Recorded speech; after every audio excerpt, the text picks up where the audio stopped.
Ta-da! Okay, and I'm gonna send out the messages on my phone just to make it easier. Yeah.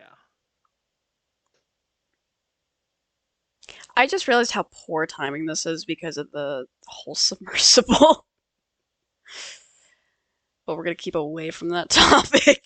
So, I just realized how poor timing this is because of the submersible. But we're gonna keep away from that topic. Yeah. That is I off mean, shit, topic. we could end up going all the way down to like talking about like all the way back to like the Civil War. True. And I'm not okay. I'm also not gonna leave Titanic off the table because it's the Titanic. Come on. I'll probably bring Queen Mary back on the um, table as well at some point. Urban Oz podcast. This could get turned into a podcast episode. This is the first of the podcast, just like, hey, ships. Just like various topic podcast.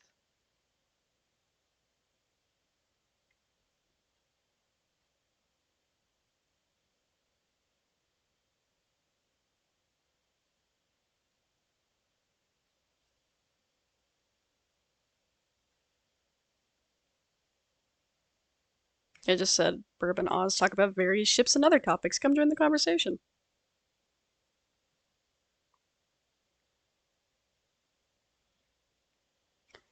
Alright, and now begins. I already lost myself.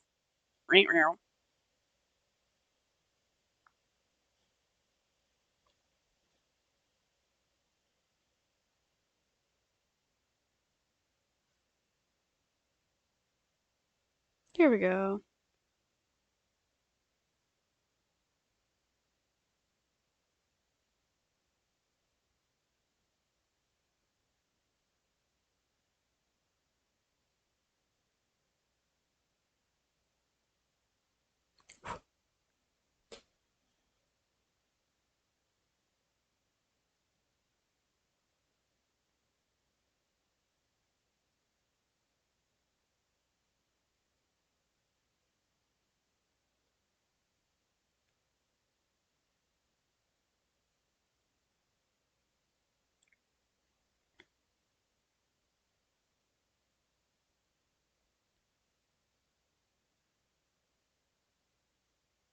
Consuming. Um, yeah, that's gonna be over there. Don't worry about that.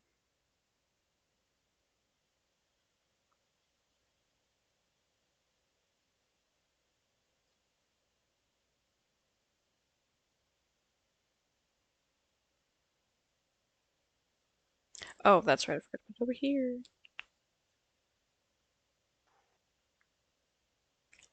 Think I got all the places. Nope. Wait, I forgot Twitter. That was spicy. What was spicy? Um. What happened? So Wrath showed up, as in like Byrek assault Wrath. Oh shit!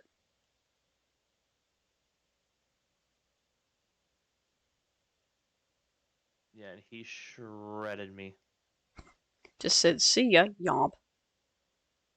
Yep.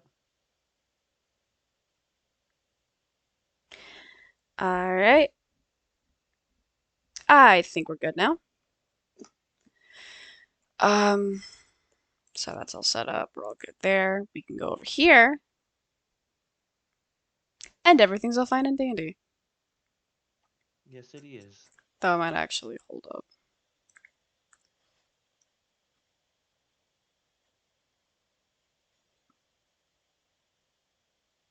There we go. Okay. Because there was a little bit at the bottom that was bothering me. Um, okay, so that's what I was gonna start with the Texas, and then we'll move on from there. Um, wait, did they name The incident, the Tampico incident. Possibly. It's kind of funny if that is the case. Oh no, no, it's not. Never mind. I don't think at least. But saw no action there. Yeah, no, it's not. 'Cause saw no action. Though she did fire in anger for the first time when shooting medium caliber guns at supposed submarines. Wait, hold on. At supposed submarines, no evidence exists that suggests these were anything more than waves. I think Texas is the one that needed a temper talk. They both did. Yeah. Um, let's see. She escorted war convoys across the Atlantic and later shelled French forces in the North African landings and German-held beaches in the Normandy landings. Ooh. So she probably crossed paths with Queen Mary before being transported to the Pacific Theater late in 1944 to provide naval gunfire support during the battles of Iwo Jima and Okinawa. Nagasaki? No, not Oh, Nagasaki. Okinawa. Yeah, Okay. Okinawa. That's funny. Iwo Jima, it's back, bitch. Guess who's back? Back Tell a again. friend. Oh, it was decommissioned in 1948. Won a total of 5 battle stars.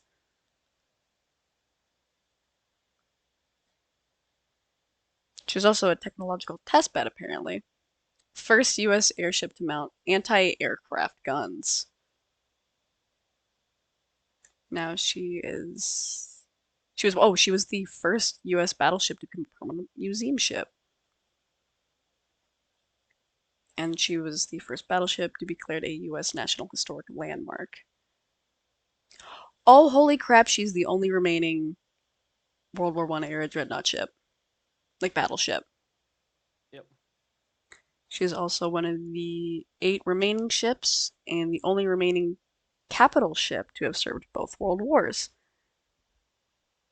Oh, she's in Texas. That you know what? No, that checks out. That checks out that she's in Texas. I should have fucking guessed.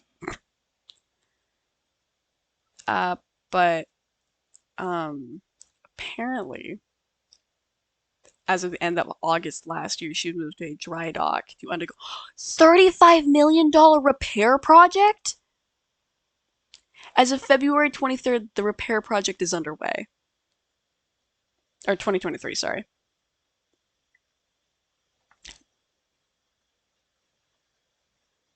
That is crazy.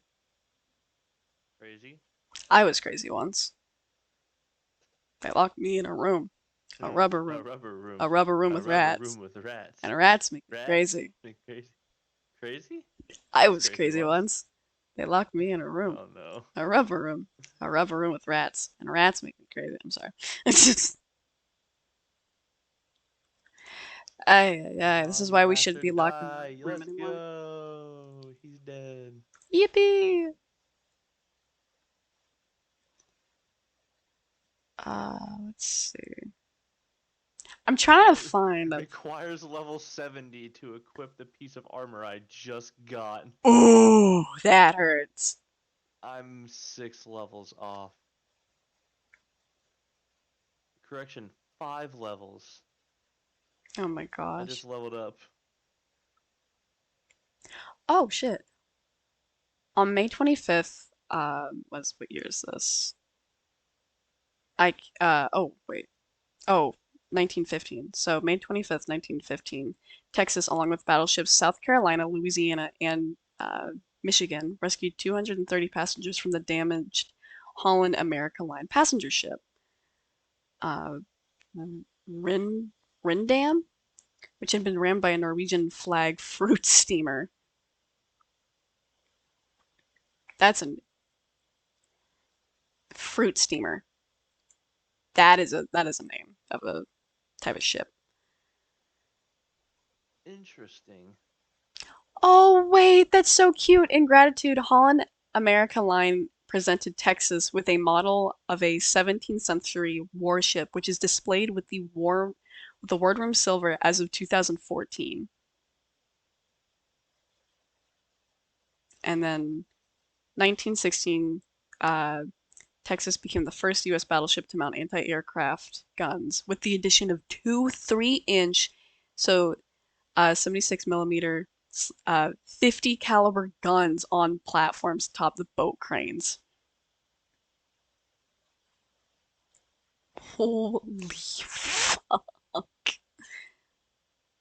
I forget just how big the calibers are. They are big boys. They chunky.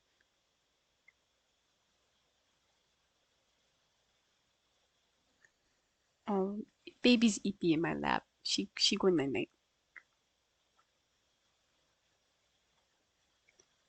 Oh, look at that. Another requires level 70 weapon.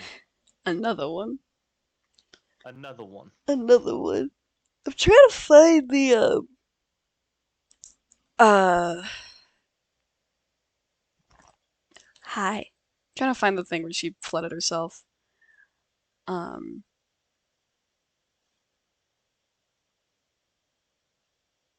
oh, interesting.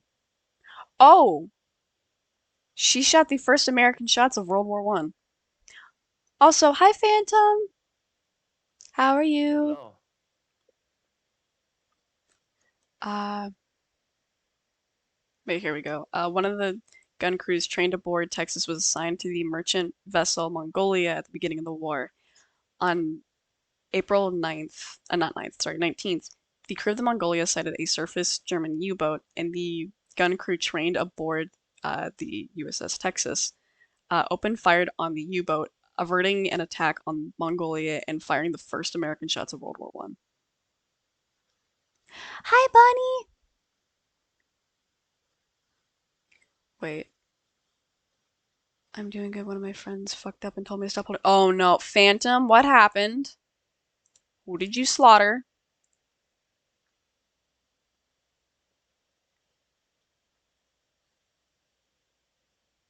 And now I'm concerned. At work saw abs. Abs? I'm I think confused. Abs is a character. Not a character. A wrestler? Uh-uh.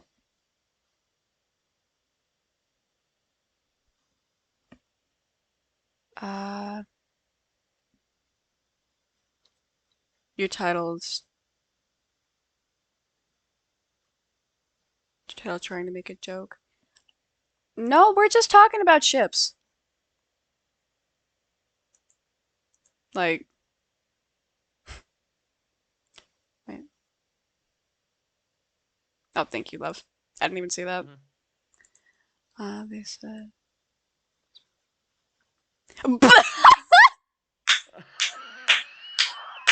I love you, Phantom. That's great.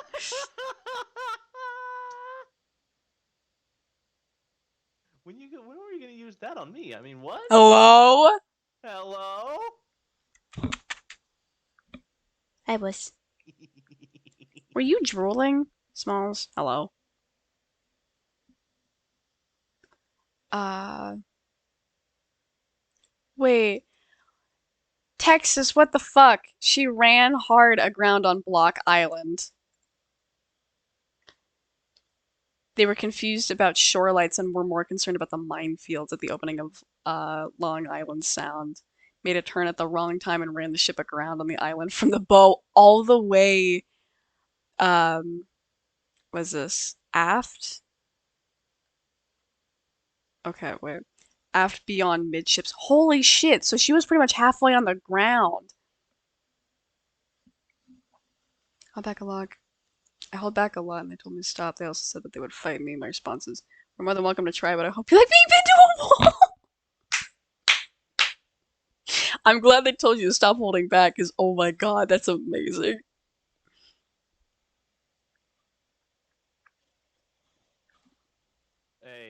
Hey, yo, as a bottom, being pinned against the wall, it's good stuff. I mean, what? I didn't say that. Who said that? Who said that? Got a funny story for that? Ooh, what is it? I'm curious. Also, apparently, once she was rescued from running aground, um, the second battery upon her ship was reduced to 18 5-inch guns. And then from after that was the removal of two more 5-inch guns. So she had a total of 16 aboard. I just said, fuck you.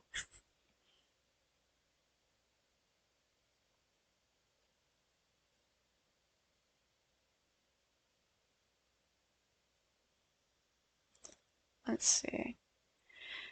Uh, do you remember where it took place when she flooded herself? I think it was D-Day. Okay. Yeah, because I'm not seeming to find it.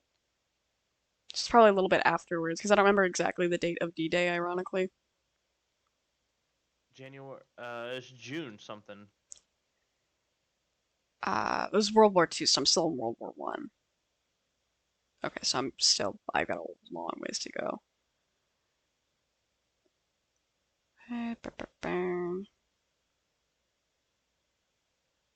Interwar period. So I was playing Overwatch last night, and we got in the map that has a hole in the middle. Oh, Ilios. The enemy Hanzo in match shit said, I forgot there was a hole there. My response was, that's what they all say. Next thing you know, you done knocked someone up.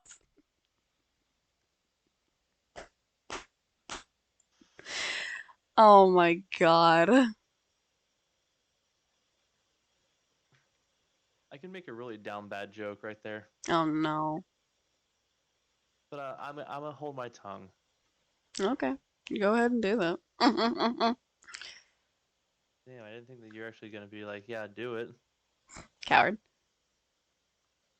You want me to actually say it? If you want to. Hmm. Birb! Hey, yo! Ayo! I I think you broke Oz a little bit there. um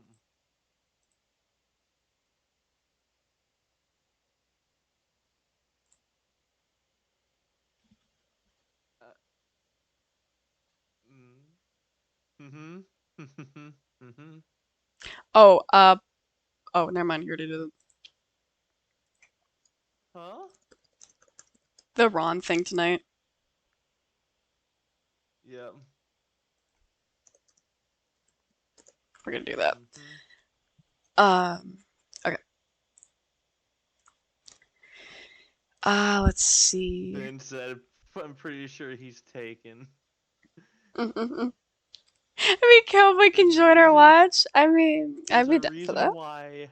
There's a reason why I'm polyamorous and pansexual. True.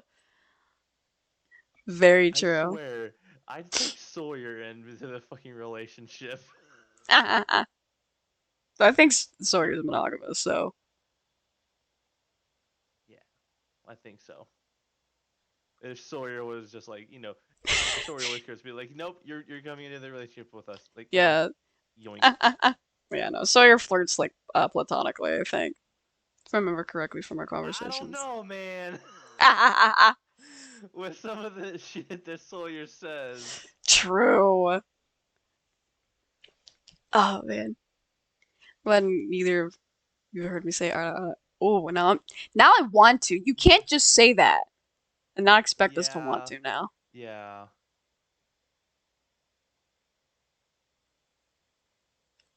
I kinda It's wanna not just that skip to the simple. same World War II. Oh, here we go. Early operations. Now we're getting somewhere.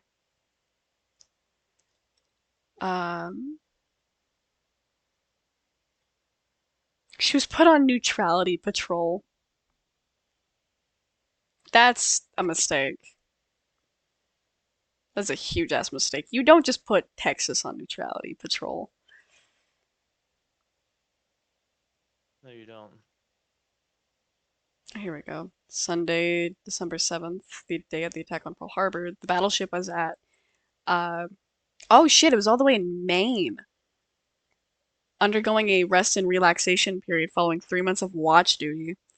After 10 days at Casco Bay, she returned to uh, Argentina and remained there until late January 1942, where she got underway to escort a convoy to England. Delivering her charges, the battleship patrolled the waters near Iceland until March when she returned home.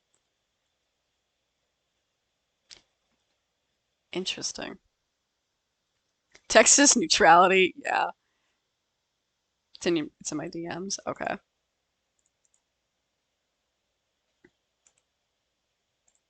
Here, I'll send you the link as well, hon. Okay. I'm gonna pull this up on stream, by the way, Phantom. I'm warning you. Everyone will hear this. So the first one I've been Hey told Oz, is called. have you heard Damn of it, the I fucking... USSSODN? I died again. Oh, I'm sorry. Also, I'm also level 65 and only I level 243, so I'm getting my ass kicked. ah shit. But Suck on D's nuts lol. Dogman! No! No! Thank you for the 50 bits, you rat! Oh, the double 50 would be 100 bits then. I can't read. God damn it, dog. You know what? You know what?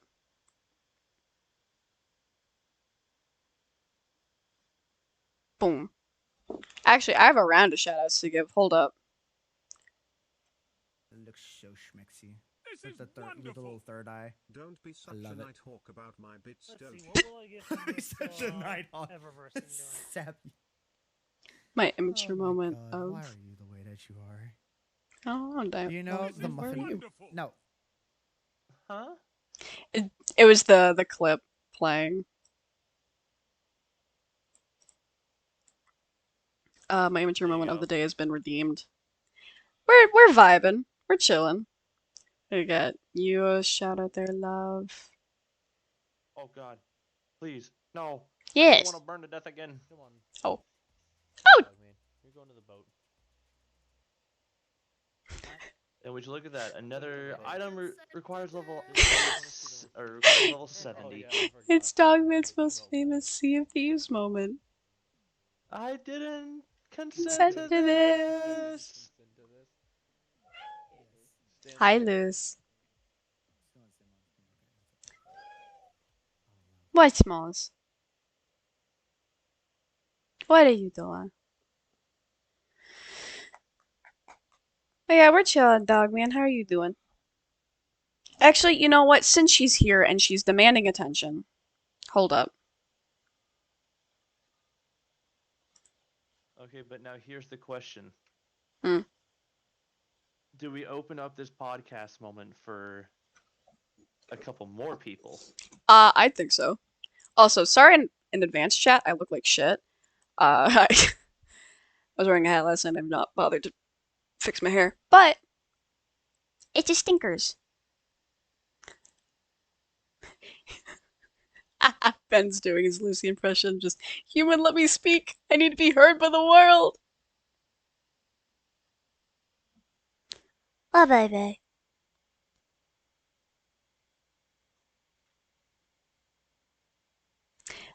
A yoink. This is the baby.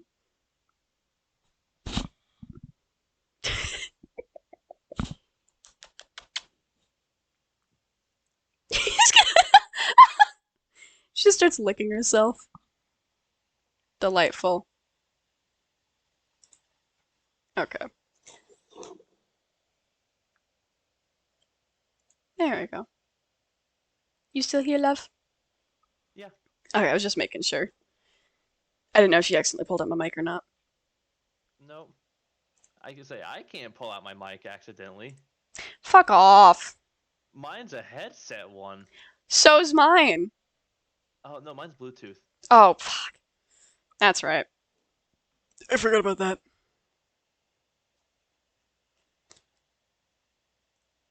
So I'm like checking a couple things real quick. Ow! Shit! Let's Oh!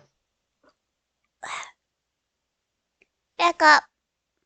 Back up. There we go. Also, I see your comment there, fandom. Don't think I overlooked it. Is unironically cute for no reason. Alright. Ada Ow. Next. Stop. You guys want to hear me out? ada. What? I'm sorry I spoke over you. Hold on.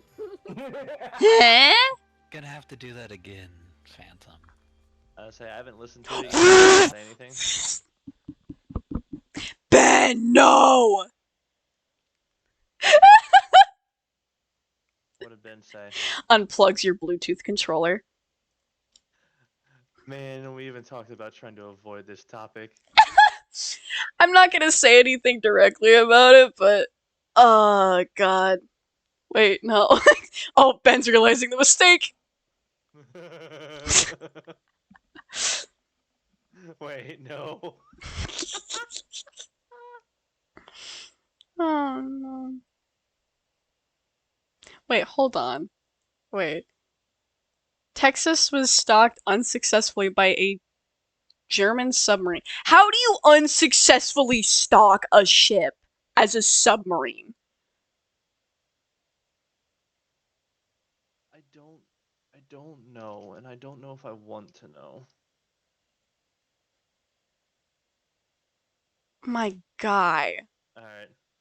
Also, I like the Ada Time for me Ada. to listen to it. I'll be quiet, so give the reaction.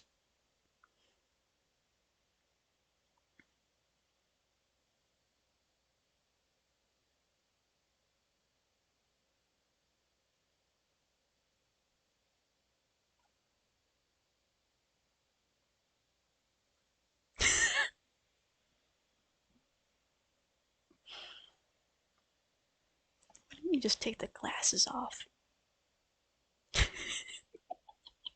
Perfect reenactment there, Ben. Hey, yo! Also, Ben perfectly reenacted the failed stalking. Just, hey yo, we're stalking you. Okay, thank you. Eh? Like, okay, cool? It's like the confused thumbs up. You mean, you mean, hold on. I have a gift for this specifically. Hold Oh no. on, where is it? This? Yeah, pretty much. Just like alright. Yeah, cool?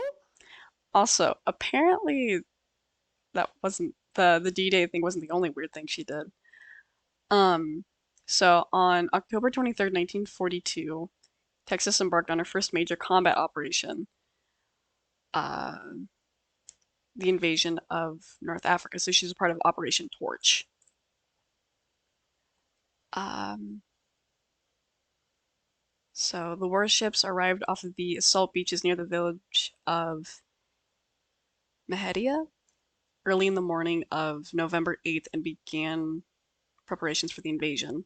Texas transmitted Lieutenant Gerald, not General, General, I'm stupid, I can't read Gerald, fucking A. Dwight D. Eisenhower's first Voice of Freedom broadcast asking the French not to oppose Allied landings on North Africa.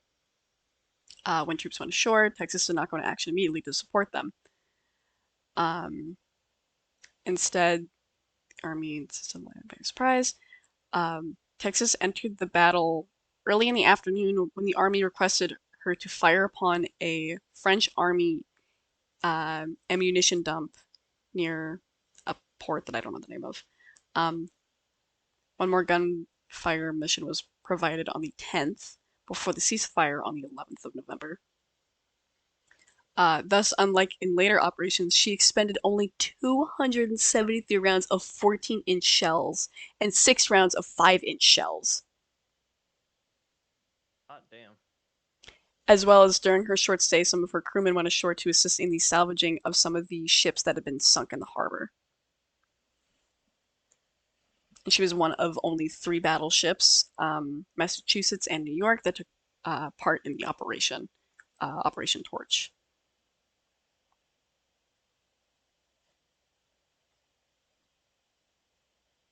Operation Overlord. She was just a convoy escort. Operation Overlord is a very interesting time. It's a very interesting time for the military. Oh, it's not looting, it's salvaging. Nobody was using it anyways. I mean, That's the same level of I'm not stealing it, I'm just borrowing it. pretty much. Mm-mm-mm-mm. Uh, but yeah, apparently she was a convoy escort for Operation Overlord. Um, and afterwards she remained in Scotland and began training for the invasion of Normandy. This is where it gets fun. This is where the fun begins. Oh, absolutely. Um, this is just like the rehearsal of it. Here it is, D-Day. How she got her fucking famed. So apparently she and the British cruiser Glasgow um, entered the Omaha Western Fire's support lane and arrived at her initial firing position, 12,000 yards offshore. Um, as part of a total combined U.S.-British force of can't fucking read, 702 ships, including 7 battleships and 5 heavy cruisers.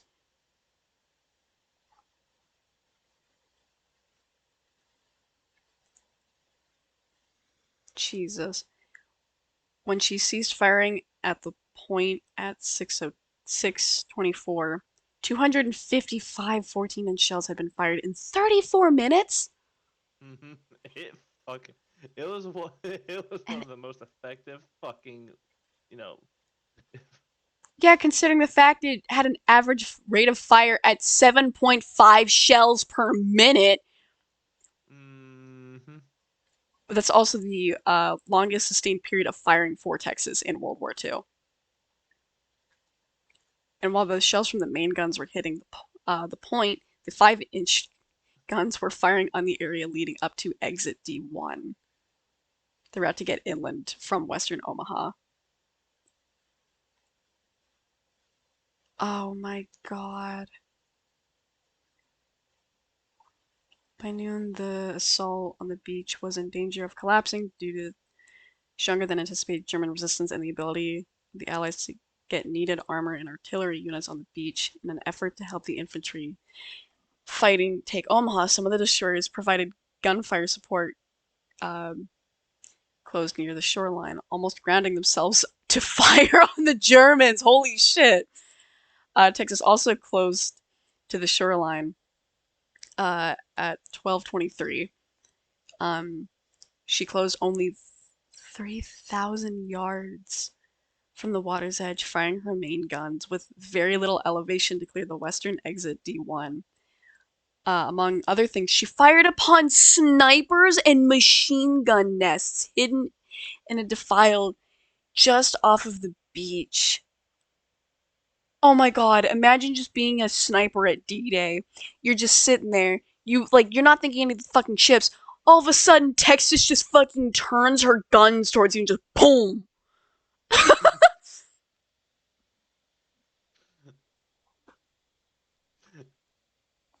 Just one sniper, a fine mist of a sniper. Pretty much. Literally stuck with that specific point. Yeah. Oh, you thought there was a sniper up in that tree? No, the sniper is no more. He is now a fine red mist. Oh my god. I am the hunter the gods have sent. Pretty much. Dogman just redeemed the Bloodhound. I am the hunter the gods have sent. Yeah, that is accurate. On June 7th, the battleship received word that the Ranger Battalion at Point du Hoc was still isolated from the rest of the invasion force with low ammunition and mounting casualties. In response, Texas obtained and filled 2 LCVPs with provisions and ammunition for the Rangers.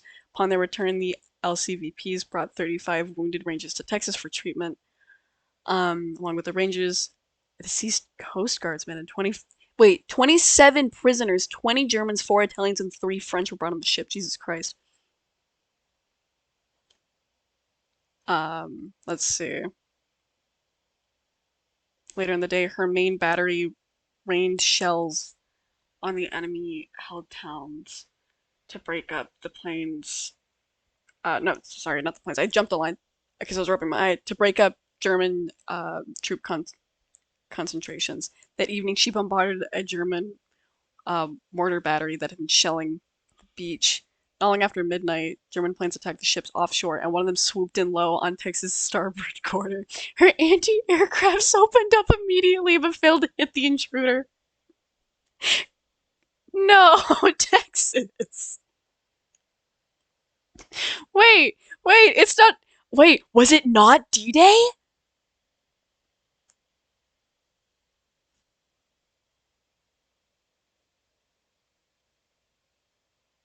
Oh, wait, no, it was. It's the very last line.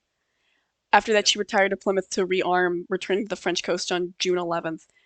From then until June 15th, she supported the army in its advance inland.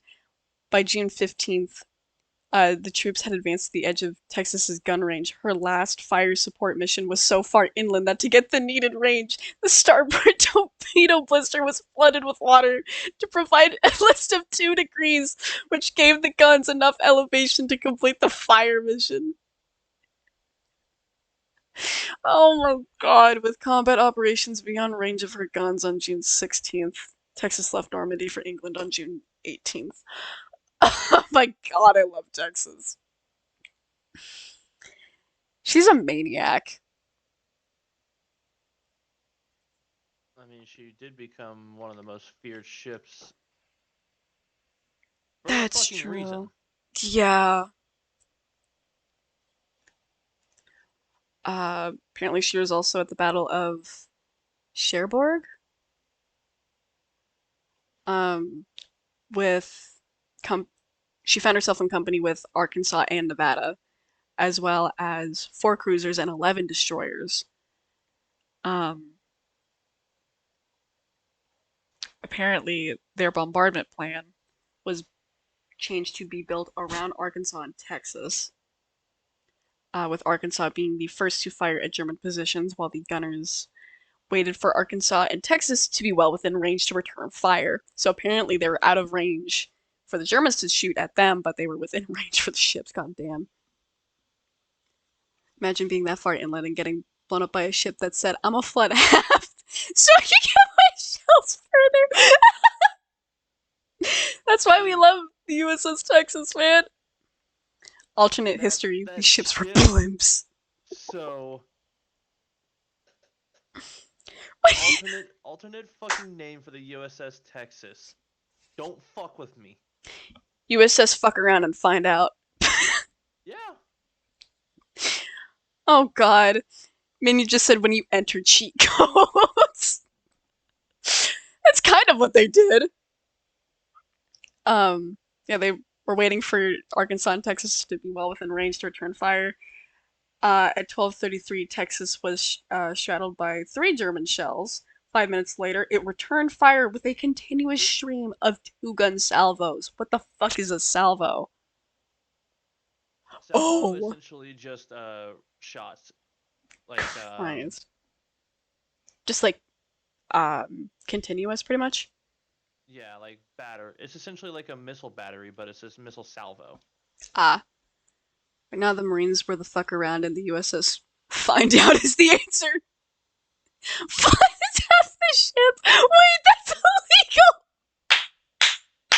illegal.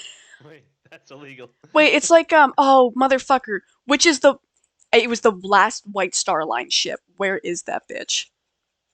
That reminds I think I'm just gonna say I think the USS Texas just pulled off a better version of the last I think White Star Line. Yeah, it was the last White Star Line ship, the Georgic, was bombed and sunk in July 1941, was salvaged by Shipbreaking Industries in October of 1941, refloated and restored over 2 years, resumed service as a troop carrier in 1945, resumed civil services in 1948, and then was scrapped. Oh, don't worry, Minion. We have USS Wisconsin here. We're going over Temper. Texas. Yeah. Yeah, We're pretty definitely much. going over temper. We need to. It is a legal requirement in this household.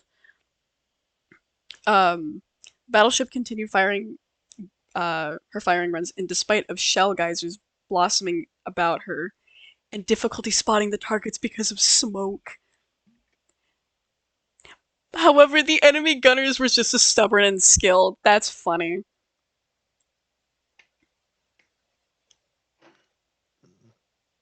Oh, Lord. I just remembered I have Oreos.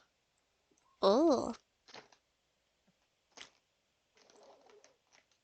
Oh my god, the warship herself continued to deliver her 14-inch shells in 2-gun salvos, and in spite of damaging casualties, scored a direct hit that penetrated one of the heavily reinforced gun emplacements to destroy the gun inside. Holy crap, that was about an hour after the battle started. Oh no. At 14:47, an unexploded 24-centimeter shell was reported. The shell crashed through the port bow directly below the wardroom and entered the stateroom, but failed to explode. The unexploded shell was later disarmed by a Navy bomb disposal officer in Portsmouth and is currently displayed aboard the ship. That is metal. That is metal as hell. Through the 3-hour duel, the Germans straddled and near missed Texas over 65 times, but she continued her mission, firing 206 14-inch shells until ordered to retire at 5:01 or 15:01. Captain of the Texas Yeah. before firing. I hope you're ready, cause it's about to hurt. I hope you bulletproof for this about to hurt. Pretty much. Let's see, what's this? Operation Dragoon. Where is this one taking place? It's a code name for the landing operation of the Allied invasion of Province. Gotcha, okay. So there's another thing, okay. Um, let's see. Rendezvous with 3 French destroyers. I'm not gonna pronounce that because I know Dogman would have my fucking head. I'd keep a fucking trophy of fucking around and finding out as a reminder and a warning. Officers aren't there to order grunts. They're there to hold them back. Honestly, yeah. Yeah. Let's see. She was joined early next morning by battleship Nevada and cruiser Philadelphia. Hey, Nevada's back! At 4:44 on August 15th, she moved into position for the pre-landing bombardment, and at 6:51 opened on her first target, a battery of 5 15-centimeter guns. The beaches had been fortified and heavy resistance was expected. Due to very poor visibility that morning, Texas relied on her SG radar equipment to determine her positioning and track for both navigation and gunnery purposes. No landmarks were visible during the firing, and for the greater part of the forenoon, Jesus Christ. I just said fuck you. Print that round on a flag and wave it as a reminder. Nevada is mostly a desert, so naming a ship after it is kind of messed up. Not really. Forget a pirate ship flag. Let me display an unexploded round instead. Oh no. Minion, let me propose something instead, of, oh, it's sad. No, it's not. Let me propose this to you. Deserts are brutal as fuck. I would rather be named after a desert than a city, because at least people know with a desert, there ain't shit there. That means there ain't gonna be shit left of you. Meanwhile, in Philadelphia, you want a sandwich? You want a cheesesteak sandwich?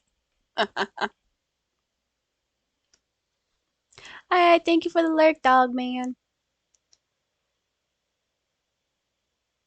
Oh god, the heavy opposition that was expected never materialized, so the landing forces moved inland rapidly. As fire support from Texas's guns were no longer required, she departed from the south coast of France early morning of August 17th. Holy shit, she's like, I'm gone. See you. Catch you on a few eyes. Heidi. Meanwhile, on the ship named Australia. I forgot about the ship named Australia. There's quite a few of those. Oh yeah, she was in Okinawa and Iwo Jima. Hi. Oh god. So before Iwo Jima and Okinawa, she was in New York and underwent a 36-day repair period in which the barrels on her main battery were replaced, and she replaced all 10 of her 14-inch main gun barrels for the third and final time in her career during this retrofit. I go back to holding back now. Did you hear about the shipping? No. No. Gotcha, Phantom. Ominous emu squawks are heard. God damn it. Um, an incredible stroke of luck. She was reunited with 9 out of 10 of her original gun barrels that served Texas from 1914 to 1923. These 9 guns served with Pennsylvania prior to being refurbished, relined, and reinstalled on Texas in late 1944. These original guns have remained on Texas ever since. How the fuck? That is actually some serious luck that they managed to reunite.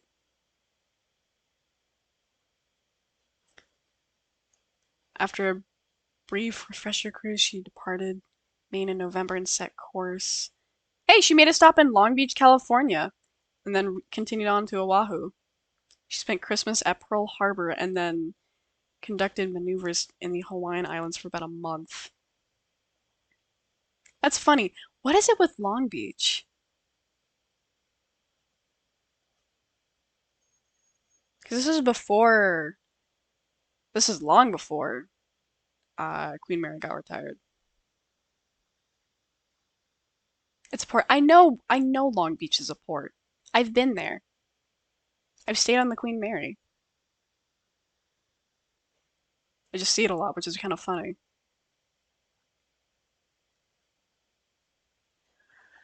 Let's see.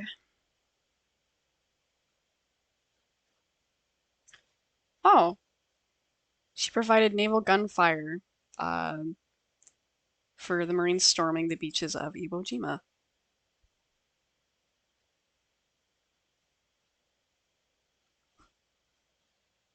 She was deemed as on-call fire. Let's see.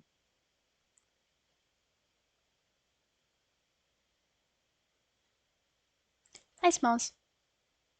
Oh, this has got to be spooky. So after she helped with Iwo Jima's storming of the beaches, she departed on the 7th and returned for the invasion of Okinawa, so Operation Iceberg.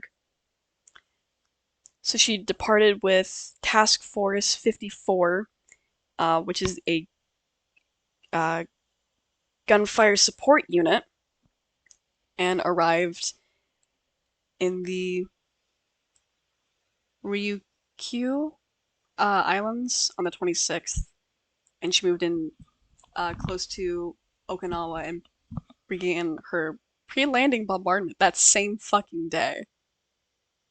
Those barrels be back, bitches. Yeah. Oh my god. For the next 6 days, she fired multiple salvos from her main guns to prepare the way for several Army and Marine divisions making their ambitions landing on April 1st.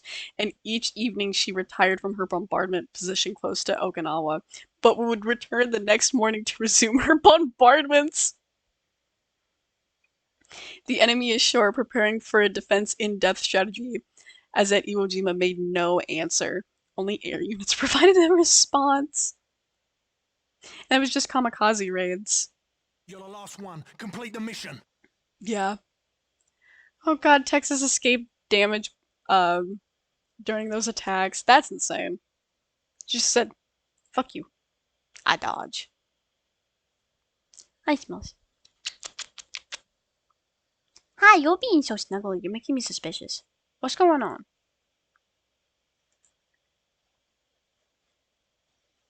Hi.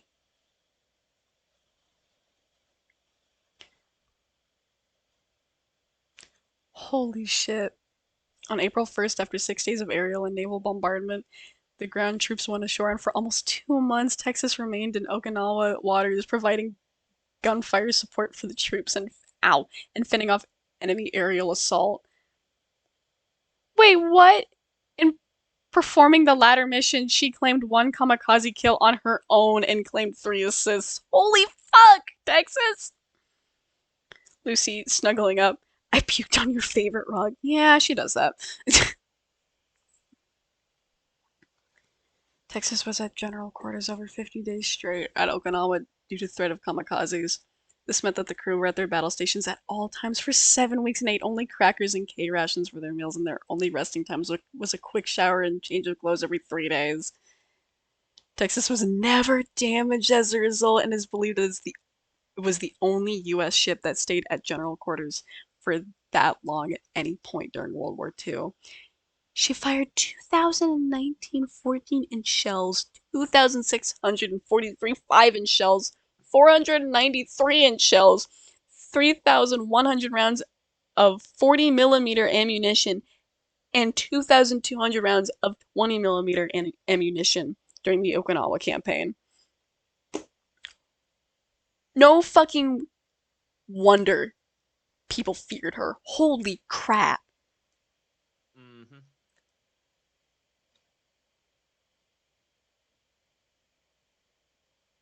Oh my god. So she returned to the United States, delivered her passengers to San Pedro, California on October 15th, and celebrated Navy Day before resuming her mission to bring American troops home. She's like, okay, party time real quick, and off I go.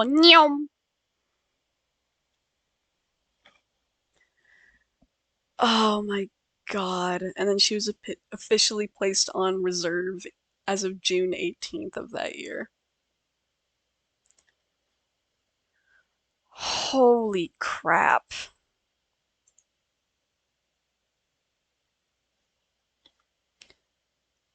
I'm scared. Because USS Texas was already fucking nutsos. I'm scared to see what USS Wisconsin did other than temper. It did a lot. Oh no. Because she apparently was also participating in the battles of Iwo Jima and Okinawa. Yep.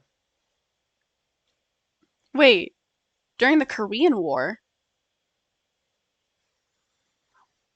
So you're telling me, hold the phones. You're telling me that the USS Wolf! You rat! You bonked me! Hi, Wolf. How are you? Let me get you a shadow real quick. But you're telling me that the USS Wisconsin served not only in the same war as Shotgun on top of me. Good work. Get in the bubble. what is this? Oh, bubble. Watch out. Shotgun inbound. Guys, look out. Super. Oh! Oh! Oh! Wolf, you disgraceful person. I punched him out of his that. fucking missile. That's funny. Got the appointment? Appointment? Question mark? Confused. Be surprised how long ships are in service for. I'm not entirely surprised. I mean, off stream, I was looking at the entirety of the Queen Mary's service. Holy fuck! I totally forgot she was in World War II. But you're telling me that USS Wisconsin was not only in the same war that my oppa was in, albeit not on the same side, but it was also in the same fucking war Albeit as. not on the same side. I'm sorry. That's It's That's funny. what gets me. It's funny. But was also in the same war as my gramps, who, in comparison, had a very short wartime career. Like, I don't even think he was stationed out for 2 months. Alright, I DM'd you it. Okay. And aircraft like jets. There are Raptors that have been in service for 20 years. Oh, no. I know that, but it's just like, it was funny.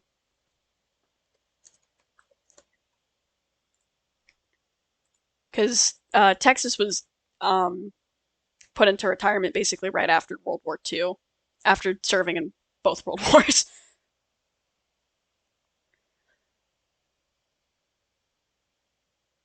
Oh, she's also still a museum ship, but she's currently in Virginia. I don't think you'd want her to be in Wisconsin.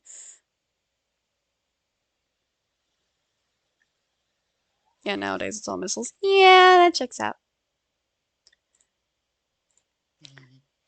The missile knows where it is by subtracting from where it is from where it isn't.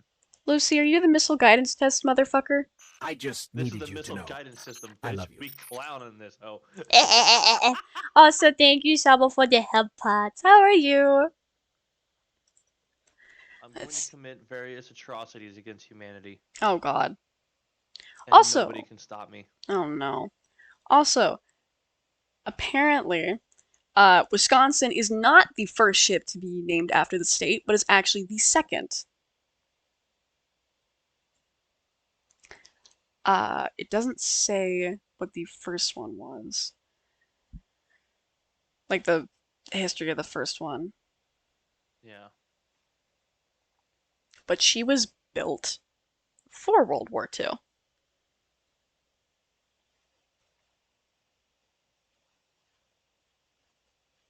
Wait, Wisconsin is numerically the highest numbered. Oh, wait.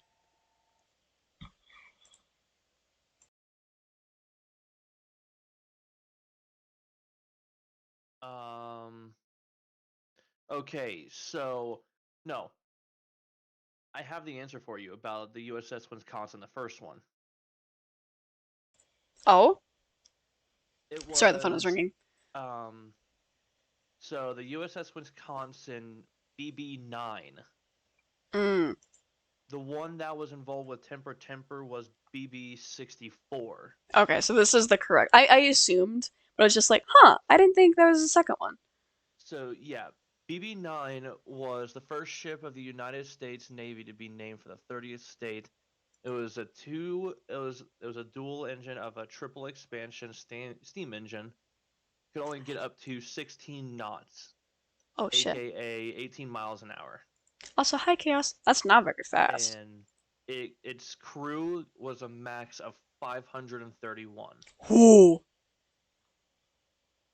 That's a lot of There's a people. drastic difference between the USS Wisconsin of the BB-64 and the BB-9.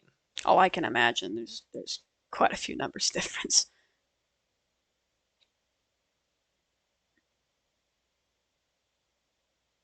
It's funny though. I'm reading because it's numerically the highest numbered U.S. battleship built. Because although her keel was laid after USS Missouri, she was commissioned before Missouri. Yep. She was commissioned on the 16th of April, while Missouri was commissioned on the 11th of June of that same year. But her construction began after Missouri's, but she finished before. Yeah.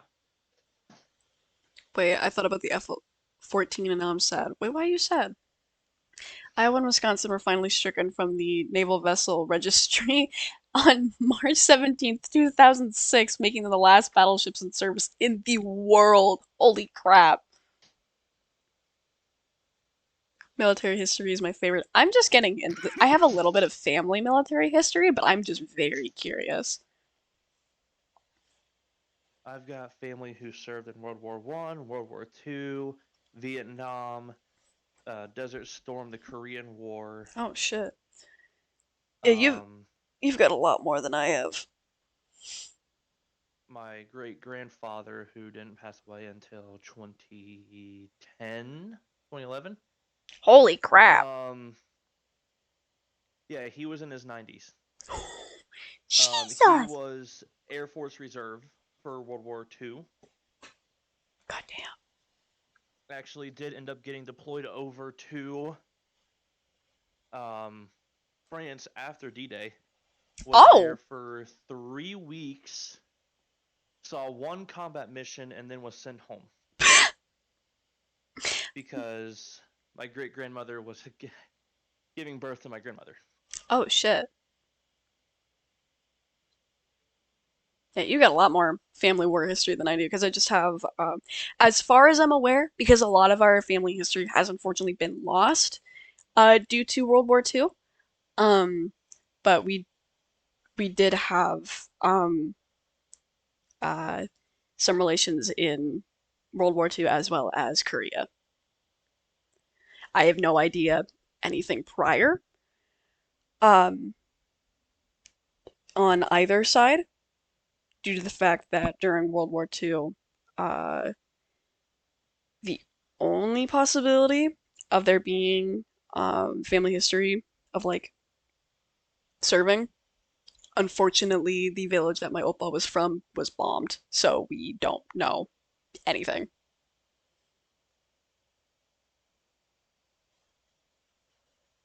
Dude, you got a lot more than I do. Holy shit. Wait, same odds, and I'm a World War II wait, I'm sorry. Hold the fucking phone.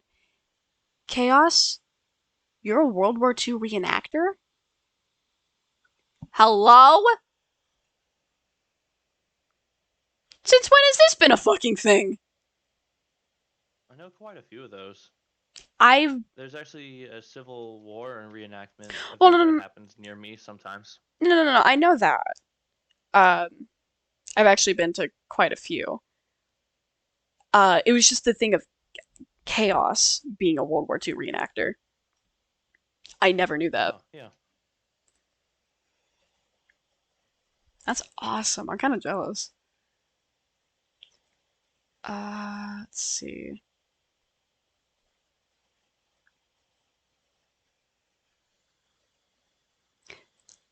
Hi, Irish. How are you? What's good, Irish? Why do I have pings on Discord? I'll be Whoa! back. Okay, chaos. Let's see. I'm trying to just kind of skim along because this is a lot of just like random information I'm trying to sort through because it's like her maiden voyage. Yeah. So I'm just trying to find temper fully. Wisconsin was signed to the Temper fifth Temper fleet. didn't happen until Probably later on, huh? March 15th, 1952. Okay, so we have a little while to go because right now we are um with her task force moving to Iwo Jima,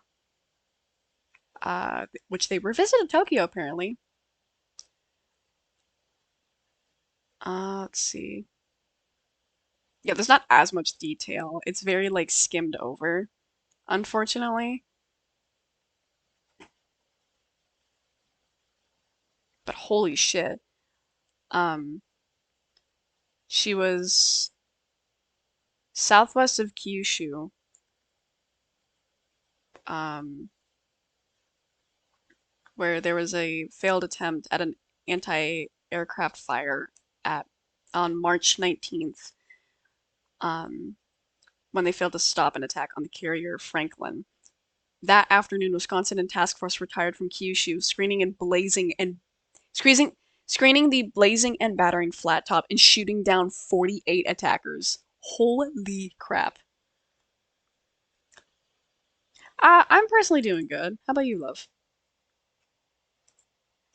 Ugh. Mood. Currently fighting for my fucking life in WoW Sounds about right. because the healer ain't fucking healing. Yeah. There we go. I got down to like 16,000 out of my 143,000 health. think I'm okay. You said it was 53 was when she had her temper moment? 52. 52. Okay, so 19. I'm kind of like skimming through just to there. Ah, the Korean War. There it is. Just because it's a lot of it's not very fun and detailed as Texas's is. Um, Yeah. Korean War 1950 1952. Um, she was recommissioned on March 3rd. She was revitalized. Oh shit. God damn it, Wisconsin. While leaving New York, Wisconsin was accidentally grounded on mudflats in New York Harbor. With no damage to the ship, thankfully, when she was freed. But what? Wisconsin. What the fuck? So I found out what that why I got 2 notifications on the Discord. Wolf double Wolf. pinging again. Yeah, that checks out. Maybe something that I can use. Nope, just gold. But you know what? I am. Oh shit, there's a Oh picture god, of yeah, her no, I firing still her need shells. 4 Holy levels. crap. It just Yeah. looks like a blowtorch. That's scary as fuck.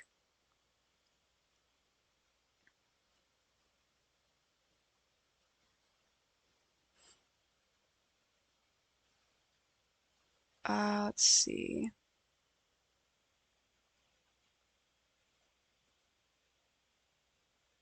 Smithsonian participated in the coordinated air surface bombardment. Um, he's not doing like the shell counts like he did for the other one. It's just kind of, meh, you know. Yeah. Oh, here we go. You said 52, right? Yeah. Do we know what month? That was March. Okay, so we're in January right now. Um, apparently she entertained the president of South Korea and his wife on January 10th, which is interesting. And they received full military honors when they came aboard, which I think is pretty cool. She returned to the bomb line on the 11th, and over the ensuing days delivered heavy gunfire support. Let's see. Wait a minute. February 26th. Visited the battleship. A week later, she returned. Alright. She arrived at Songjin, Korea on March 15th and concentrated her gunfire on the enemy railway transport. Early that morning, she destroyed a communist troop train trapped outside of a destroyed tunnel. That afternoon, she received the first direct hit in her history. Wait, hold the fuck Yup. on. Wait. Yup. So she's been in What? commission at this point from like since 1943. She didn't take her first direct hit until 52? Correct. Because she was always either so far out of combat or just got lucky. Or Texas got them first. Yeah. The That's Texas and the insane. Wisconsin were 2 of the best duo ships in the U.S. like to be pairing up working with each other. That is crazy. Because of their pairing, she basically didn't get hit until 10 years after her first launch. Let's see, I lost where my spot was. Here it is. So the first direct hit in her history when one of the 4, only one shell hit of 4 from a North Korean 155 millimeter gun battery struck the shield of a starboard 40 millimeter mount. Although little material damage resulted, 3 men were injured. Wisconsin subsequently destroyed that battery with a full 16-inch salvo before continuing her mission. Holy shit! She nuked them! Yeah. Again, after And that's supporting... where temper comes in. It doesn't mention temper, unfortunately. I might have to actually be... I have to go into the sources for that, so it's 16 through 18. Got it. Again, after supporting 1st Marine Division with her heavy rifles, the battleship returned to Japan on the 19th of March. Oh my god. She was then relieved as a flagship of the 7th Fleet on April 1st by sister ship Iowa. She would then depart, bound for the United States. En route home, she was touched briefly at Guam, where she took part in the successful test of the Navy's largest floating dry dock on April 4th and 5th, first ever to accommodate an Iowa-class battleship. She then continued her homeward voyage to Pearl Harbor and arrived at Long Beach on April 19th before continuing for If I remember Norfolk. correctly about the USS Wisconsin, it only recently got taken out of commission. The earliest they said was both Iowa and Wisconsin were taken off the registry in 2006. Yeah, but I think that they used the Wisconsin for nuclear testing. Oh my god! And even after hitting it with several nuclear weapons, it still did not sink. What the fuck? Wait, hold on. Wait, it collided with something. Wait, hold on. Yes. The fuck? Upon the completion of a major overhaul, Wisconsin headed south for refresher and training, Caribbean Sea, later taking part in another springboard exercise.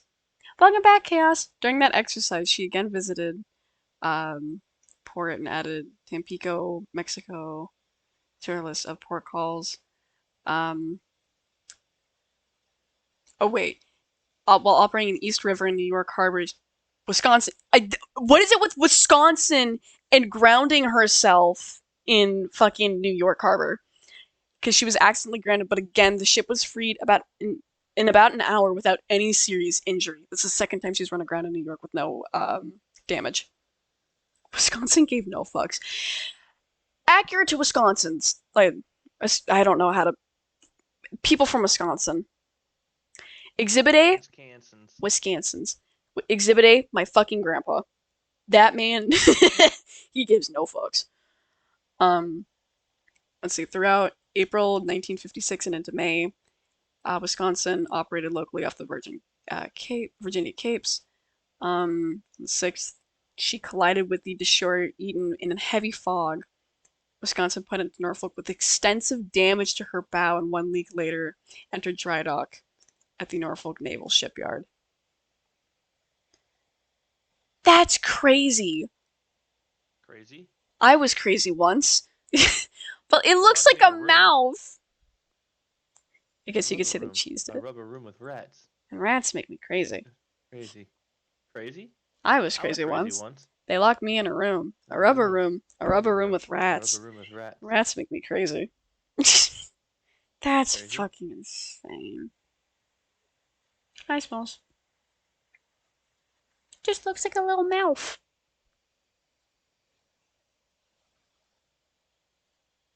Jesus. Wisconsin's not far from me. The ship or the state?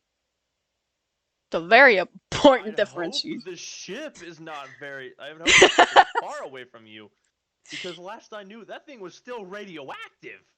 Mm-hmm. Let's see. She sailed for the Mediterranean Sea. She rescued a pilot and a crewman who survived the crash of a plane from the aircraft carrier, Forrestal. That's crazy. That's insane. I had to catch myself. The ship. What? The ship? It's the ship, not the state. The ship. Alrighty then. She's talked about 15 minutes away. Oh my god. Wait, hold on. Oh, I think this is what you were talking about. Wisconsin reached Norfolk on August 5th and conducted local operations that lasted into September. She then participated in NATO exercises, which took her across the Atlantic to the British Isles. Christ. By the way, Lost Game. Fuck They you! They hit her with multiple nuclear armaments in testing. Oh And my not quite God. like the nuclear bomb, but like Yeah. nuclear grade armaments that were for like taking out ships. God damn. Let's see. Hi, Smalls. On November 4th, she departed Norfolk with a large group of prominent guests on board, reaching New York City. On the 6th of November, battleship disembarked with guests, and on November 8th, headed for Bayonne, New Jersey, to commence a pre-inactivation overhaul. So she was placed into deactivation. She was placed into deactivation. Mm-hmm. Here's the thing, though, with what you just said, Chaos. I don't think that She's a museum. that's the actual USS Wisconsin. Probably not. It Subsequently is taken. most likely a model. Well, we'll find out here in a minute. Subsequently taking Philadelphia shipyard. Wisconsin remained there with her sister ship Iowa into the 1980s. While berthed in Philadelphia Naval Yard, an electrical fire damaged the ship and left her as the Iowa class battleship in the worst material condition prior to her 1980s reactivation. Oh, poor thing! Oh. She was reactivated Okay. August 1st, 1986. Let's see. It might be a different ship you're thinking of, but like I said, we'll find out here probably soon. Modernization had all of her remaining 20 millimeter anti-aircraft removed to their ineffectiveness against modern jet fighters and enemy anti-air missiles. Additionally, the two 5-inch gun mounts located in the midship were removed.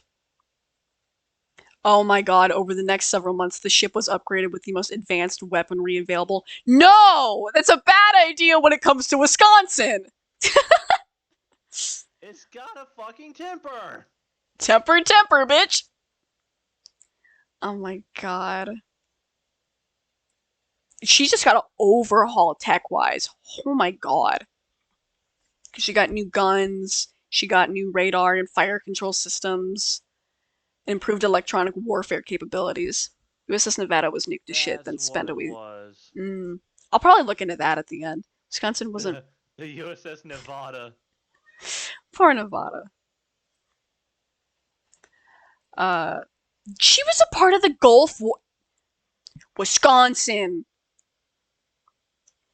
And she launched a Tomahawk missile during Operation Desert Storm.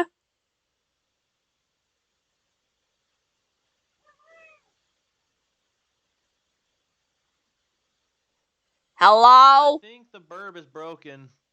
Wisconsin! Take a chill pill! She found herself serving alongside her sister Missouri. This is in Desert Storm. Just as she had in Korea 40 years previously, both Wisconsin and Missouri launched Tomahawk missile attacks against Iraq. Right. They were among the first ships to fire cruise missiles during the 1991 Gulf War. Oh god, she served as the Tomahawk land attack missile strike commander for the Persian Gulf.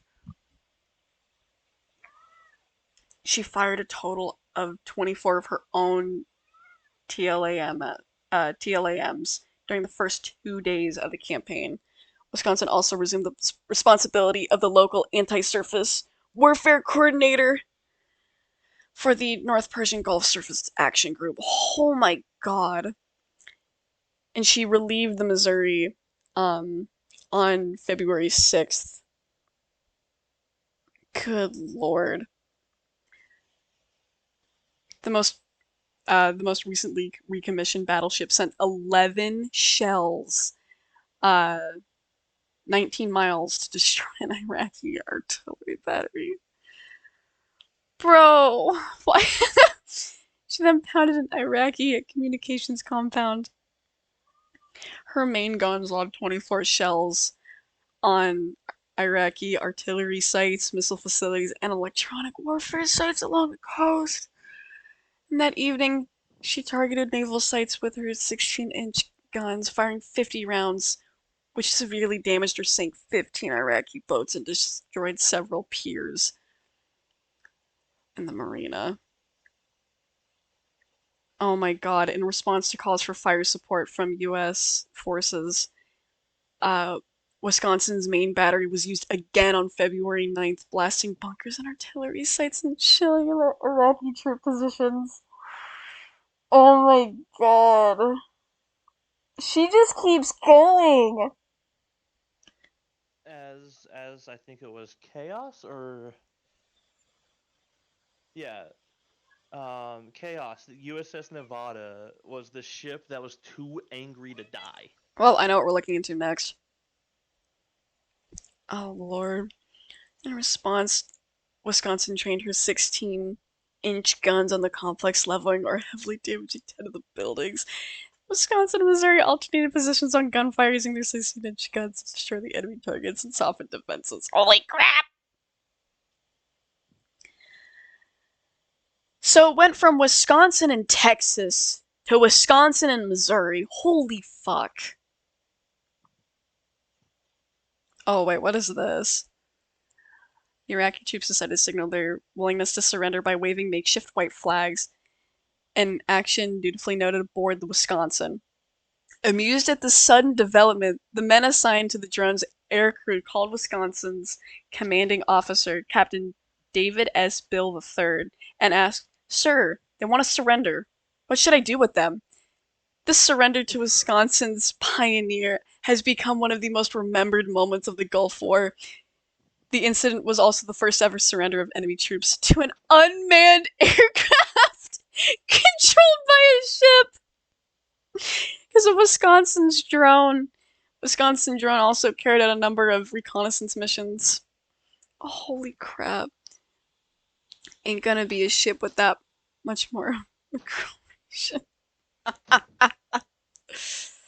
The next day, Wisconsin answered 2 separate call fire support missions for forces by suppressing Iraqi troops barricaded in 2 bunkers. After witnessing the effects of Wisconsin's strike against the Iraqi positions, an elated Saudi Marine commander commented over the radio, "I wish we had a battleship in our navy." Oh, that's great. Oh man. Oh, museum ship. 1992 to present. The collapse of the Soviet Union in the early 90s. The absence of perceived threat to the United States came drastic cuts. What? Huh? Oh, Chaos. For the sub. That's so sweet of you. Welcome to the flock. Let's see. The high cost of maintaining and operating battleships as part of the U.S. Navy's active fleet became uneconomical and was result Wisconsin was decommissioned. Eh. Oh, it was you. Imagine the enemy openly admitting on comms its shells. No, that wasn't oh, it was that? Wait, I'm stupid. I might be stupid. I don't remember which is which anymore.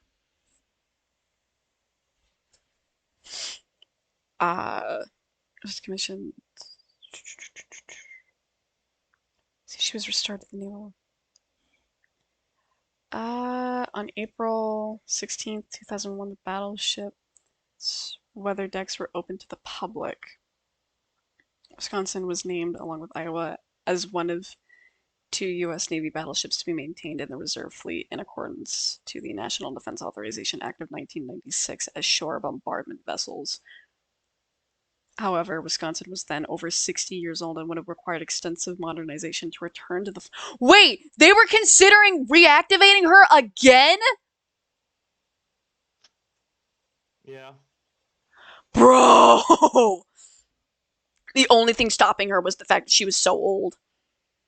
There was return to the fleet as since most of her technology dated back to World War II, and the missile and electronic warfare system added to the ship during her 1988 to 1989 modernization were considered obsolete. In addition, the cost of modernization battleships was estimated about 500 million for reactivation and 1.5 billion for a full modernization program. Holy shit! I see immolated. Oh, that's right. Yeah, I forgot about that part. My bad. You're right. They openly admitted that they were jealous, which is funny. Um. Oh yeah. So yeah, they weren't striked until 2006 because they would cost too much to modernize. Yeah, the Secretary of Navy exercises authority to strike Iowa and Wisconsin from the NVR, which cleared the way for both ships to be donated for use as museums. Um, Wait, however, the U.S. Congress remained deeply concerned over the loss of naval surface gunfire support that the battleships provided and noted many Navy efforts to improve upon, much less replace this capacity had been highly problematic. Oh man. Wait, partially as consequence, the National Defense Authorization Act of 2006 required the battleships be kept and maintained in a state of readiness should they ever be needed again. Holy shit! So she could still just, in an instant, be reactivated. Yeah. What the? Like, hey, you fuckers who decided to fuck us, remember the ship from, that pummeled your ancestors in the past? She's back. Dogman just said, "Imagine if Wisconsin got upgraded to a nuclear naval ship. It would be it really would be unstoppable. Because it and Iowa I would be don't think that they would trust the USS Wisconsin. Wisconsin with nuclear armament. Honestly, yeah. Considering her most famous story is Temper Temper, I Just wouldn't a either. just a sneaking suspicion. Oh man. I'm assuming because of this act, Iowa might also, if Iowa wasn't decommissioned and scrapped, she could also be brought back. Um, but Congress had ordered the following measures be implemented to ensure that Wisconsin could return to active duty if needed. One, she must not be altered in any way that would impair her military utility. Two, the battleship must be preserved in her present condition through the continued use of cathodic protection, dehumidified systems, and any other preservation methods as needed. Three, spare parts and unique equipment, such as the 16-inch gun barrels and projectiles, must be preserved in adequate numbers to support Wisconsin if reactivated. And four, the Navy must prepare plans for rapid reactivation of Wisconsin should she be returned to the Navy in result of a national emergency.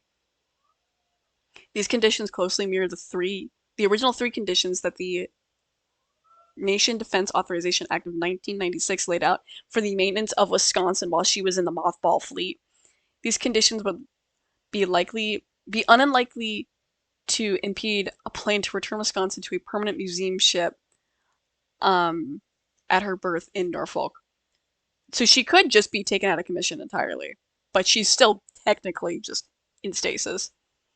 Um, on December 14th, 2009, the U.S. Navy officially transferred Wisconsin to the city of Norfolk, ending the requirement for the ship to be preserved for the possible call for active duty. Okay. The world is safe. Wisconsin is officially put into retirement. For now.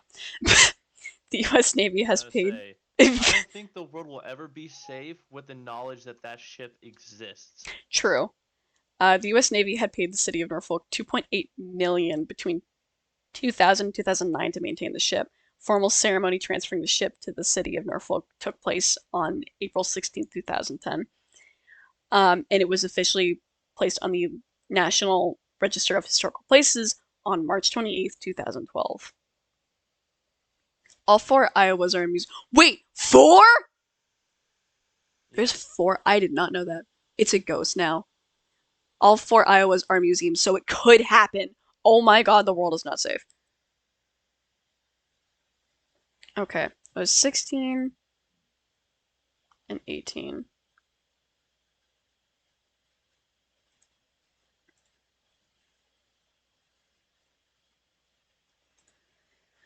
Oh man.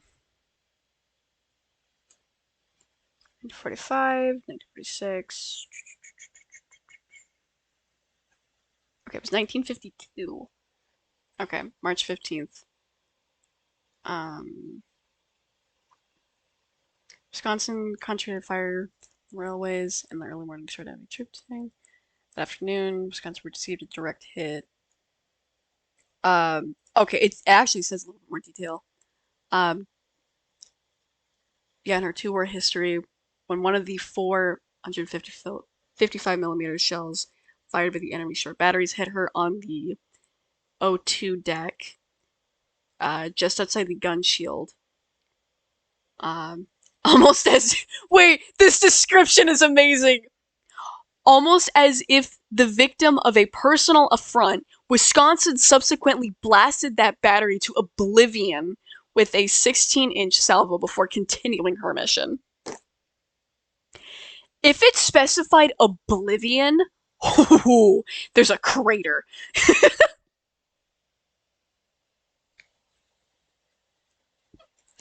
That is funny. Holy shit. I want to find the ship log of Temper Temper.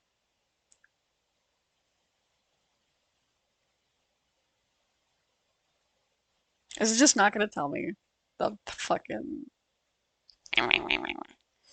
52?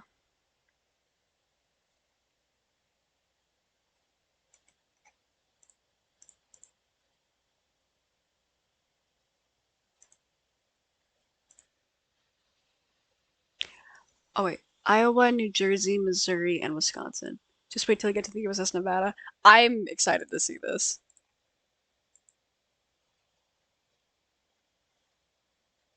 Oh god, I don't know what half this means. Okay. Um,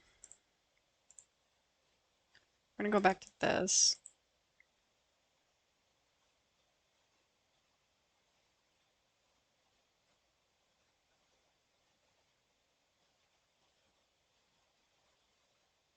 I don't know what section that this is from, unfortunately. Um, I'm trying to find a .org, but I don't think I'm gonna find it here that's describing it.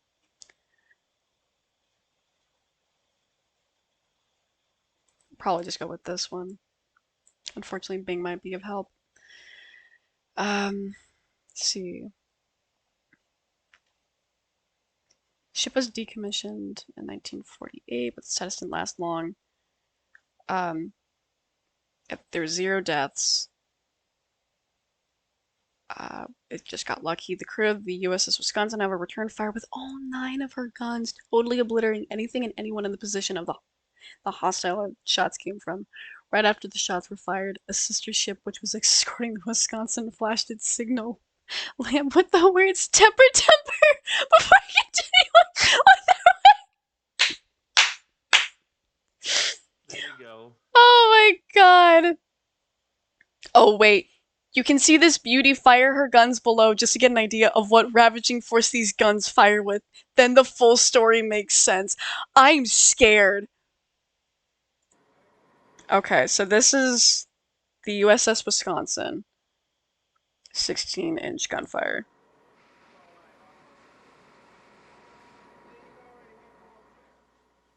It's very blurry. Oh!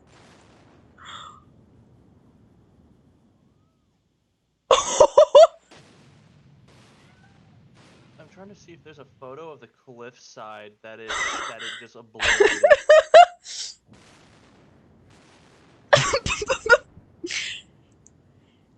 So that's only one of the guns firing at once? Holy shit. I could not imagine Oh, that being so like all 9. I can't find the image of, you know, the cliffs or the hillside, Yeah. but I did find. What I'm thinking is a This image president's of scary. the damage. Of Yeah, what happened to her ship? of what happened to the ship. Whoa! There's the image. That's Wait, it. wait, wait. That's all that it was. Please look at my stream real quick. I just I think this is multiple of at least 3 of her guns going off. Of course you wouldn't find anything, it's gone. Alright, you ready for this shit? yeah. That's 2 or 3, because I see 2 trails, but that might be 3 going off. Yeah, look at our DMs. Okay. Whoa. That's the damage. That's it. That's all the damage was. What? This That's it. This is That all is that it. caused a hill to basically get fucking leveled. Yes. That's it. That's it. Oh my god. Literally a hole in the deck. That looks That's like pretty much what 4 it was. firing. Oh, that might. Okay, so this might possibly be 4 firing at one time. What I'm showing on stream. That, like, really big one. Yeah. So that's just 4? Holy crap!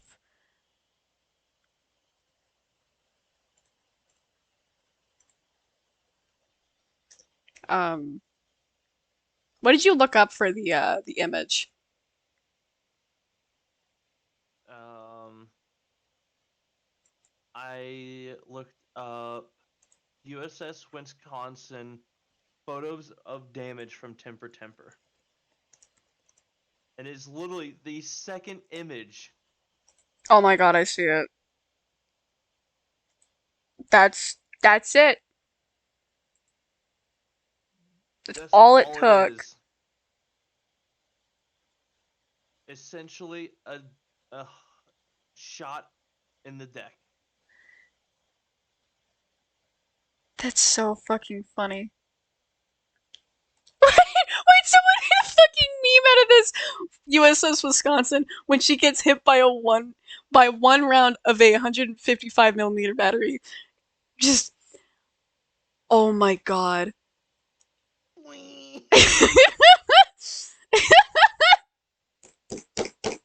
It said the USS Wisconsin really just said, "Hey, you want to see some real damage?" Oh my god, wait, there's a plaque on the spot. This plaque marks the spot where on March 15th, 1952, while operating in the Sojin area of Korea, an enemy shore battery scored a direct hit, injuring these 3 members of the fucking crew. So yeah, 3 members of the crew were injured. No one died. It was just a No one lucky shot. died, and very little damage to this ship. I wouldn't even count that damage. That's just straight up fucking just. That's a tickle. Pretty much. God, I'm dying to know what the hillside looked like. Oh god, that little hole is all that took for temper. Fucking A. Chaos says look up Wisconsin at Christmas. They're probably the USS Wisconsin at Christmas. Yeah.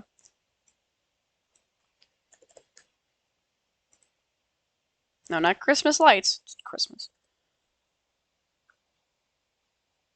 Like this? Oh, that's actually really cute. Oh my gosh. Wait. Now imagine that on a tilted ship. I could not fucking imagine, because that's what the Texas looked like. Also, hi, mister! How are you? This is so cute, though. Oh my god, the cannons are candy canes! It's a holly jolly deathmas. Now hear me out. What do you mean hear you out? I'm scared. This is so cute. Oh my gosh. It's just a holly golly little guy. RBG Holly Christmas lights jolly do. little guy, my ass. That fucker. That fucker's done more damage than I have done to my own mental state. Ah! No! Wait. Oh no. Dogman just. Oh no. RGB Christmas lights doing crazy war crimes on that ship. If I had a time machine, I would dress the USS Wisconsin, for Christmas time, and let it just fire upon that fucking hill. Merry Christmas, motherfucker. Here's your package. Okay, so USS Nevada. You know, there's an actual term for launching shells. There is.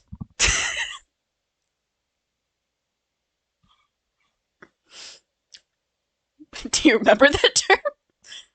No, it was. They talked about it in one of Badger's videos. Oh, you're right. I don't remember which one it is. The enemy seeing that ship from afar. It's that ship from Fortnite! No! I will send you to God. Just do whatever god you believe in. I'm assuming this is the correct Nevada. Yeah, it was the lead ship. BB-36? Yes, it is. Sweet. I want to see. I'm scared because either you or Chaos said that this is the ship that was too angry to die. It was Chaos, but that's the one that got. That's the. Isn't the USS Nevada the one that they tested nuclear armaments on? I think so. Oh yeah, sunk for naval practice on July 31st, 1948. Yep. She was unfit for further service. Because I'm reading the summary real quick. Yep. Too angry to die. Mm-hmm. Let's see. Oh yeah, at the end of World War II, the Navy decided that due to age, Nevada would not be retained as part of the active fleet, and she would instead be assigned as a target ship for atomic experiments. The ship was hit by the blast from atomic bomb Able and was heavily damaged and radioactive. Unfit for service, she was decommissioned and sunk for naval fire practice. That's your answer. Yep, too angry to die. Oh wait, is this it? Still the ship was hit. Wait, The hold ship on. was hit by the blast from atomic bomb Able and was left heavily damaged and radioactive. That's the second time too. Here's the thing that is not. Here's the thing that it doesn't tell you. Mm-hmm. The USS Nevada, after being hit by the atomic bomb, the blast radius and the waves from that bomb proceeded to push the ship outwards into the ocean, and they had to repeatedly hit it with torpedoes and missiles. So then the nuclear radiation did not spread through the air to any enemy nations or back to our own country. It kept running, and they had to keep pummeling it. Nevada really just said, "Hold my fucking beer." It said, "Is that an atomic bomb? You're gonna do a lot more than that to bring me down." Yeah. Oh my It god. literally started sailing away because of the waves and the shock from the Oh my bomb. god. There's a summary right here too of the other time she was attempted to flood. During the last few, I'm gonna actually go back to the full thing so I can read that. During the last few months of World War One, Nevada was based in Bantry Bay, Ireland, to supply convoys, to protect supply convoys that were sailing to and from Great Britain. In World War II, she was one of the battleships trapped when the Japanese attacked Pearl Harbor. Nevada was the only ship to get underway during the attack, making the ship the only bright spot in an otherwise dismal and depressing morning for the United States. Still, the ship was hit by one torpedo and at least 6 bombs while steaming away from Battleship Row, forcing the crew to beach the stricken ship upon a coral ledge. The ship continued to flood and eventually slipped off the ledge and sank to the harbor floor. She was then subsequently salvaged and modernized, which allowed her to serve as a convoy escort in the Atlantic and as a fire support ship in 5 ambitious assaults: the invasions of Attu, Normandy, southern France, Iwo Jima, and Okinawa. Holy crap! But think about it, how much displacement it took to move a battleship. That's how powerful an atomic bomb was. Oh, I could fucking imagine. But, oh my god. Nevada.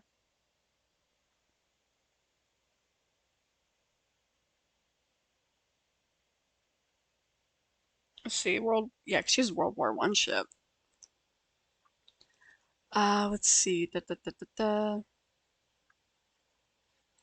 a 10-day voyage, she arrived in Berehaven, Ireland, along with Utah and her sister, Oklahoma. The 3 ships were nicknamed the Bantry Bay Squadron. Officially, they were the Battleship Division 6, who chose Utah as its flagship.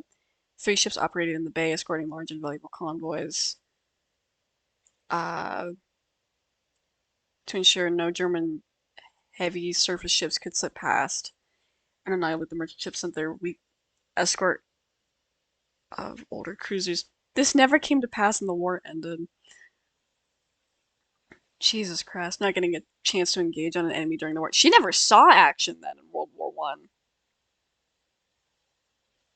I don't think there was a USS Yo Mama. There's no way. Too angry to die. Yeah.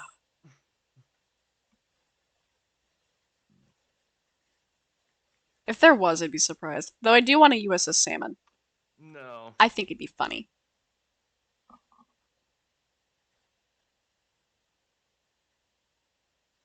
Oh my god, she used to have 21 5-inch guns. But we gotta be, she had to be nerfed! They actually nerfed the fucking battleship. That's funny.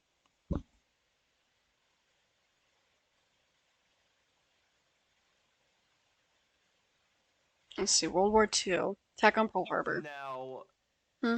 I do have a name here that you might not believe is an actual name. What is it?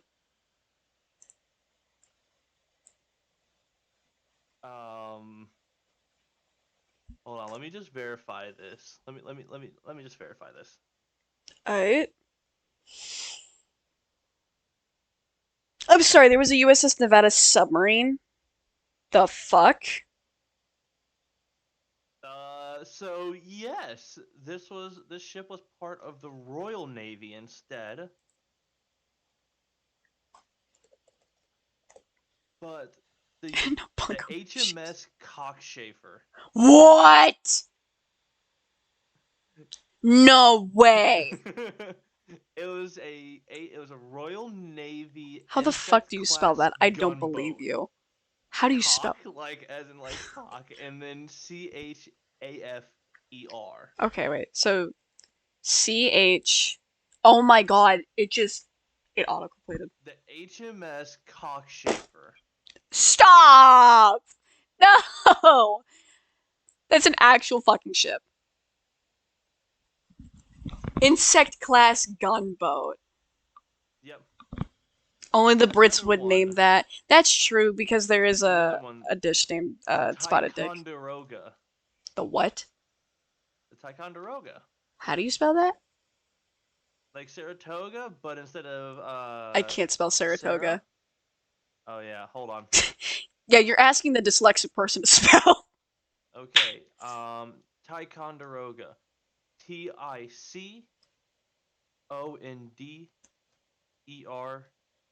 Oh, wait, it auto. OGA.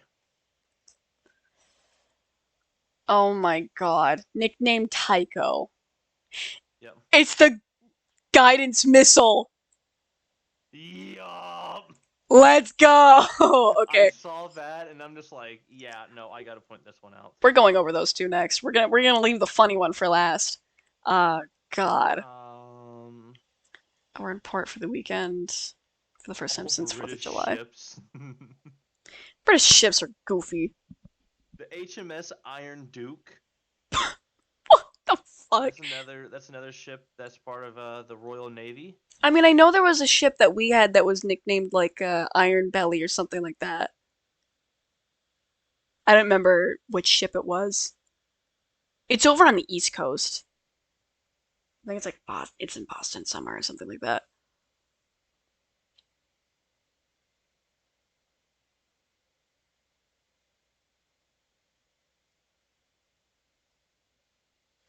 Oh my god, wait.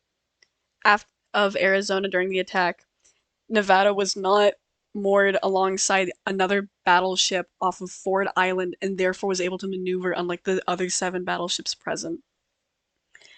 That's crazy. That morning ordered his Oh, second boiler lit off. Hmm? here's another one for you. Oh no. The HMS Rodney. What?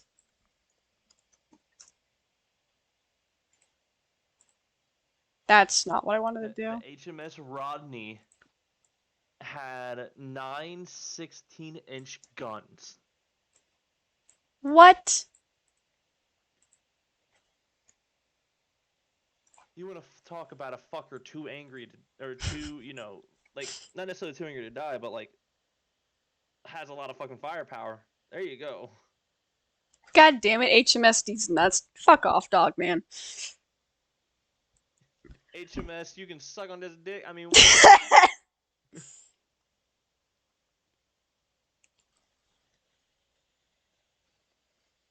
Holy crap. Wait.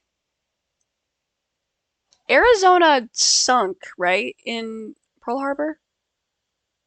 I think so. Is that the one that's still in the harbor? Possibly. I think I've been there. Because I went to the Pearl Harbor Museum. And I know there's a ship that you can look at.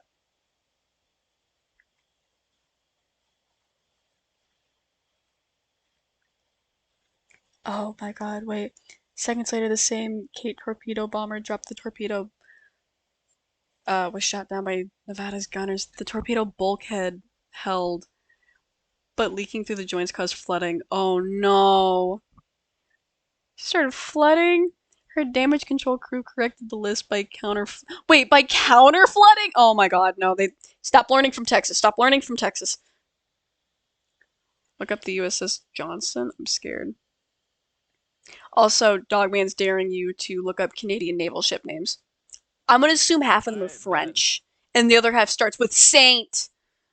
The perfect example of hold my beer. Okay, hold on.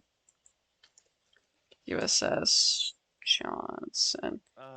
Charlottetown, Ottawa, Calgary, Montreal, Regina, Toronto. A lot of these are just your fucking cities and fucking provinces, dog man. If you want something really funny to look at, Canadian, look up the locations of Tim Hortons in Canada. Oh no, here we go. The HMCS Saskatoon. What the fuck? What is a Saskatoon? Hello? That ship better have a funny ass Dog man? history. Would you like to explain what a Saskatoon is?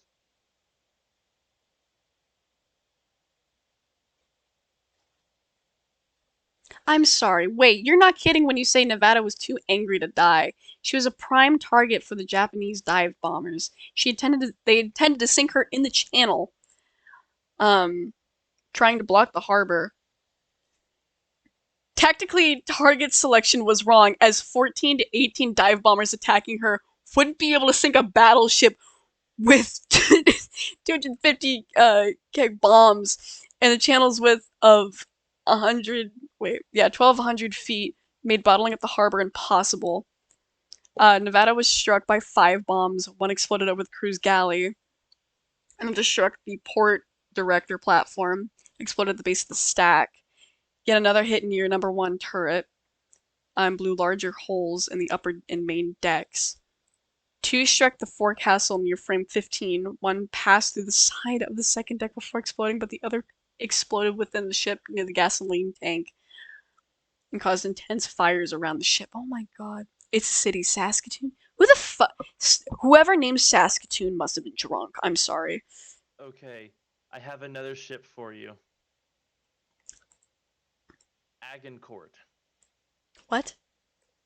Is that? The Hmm?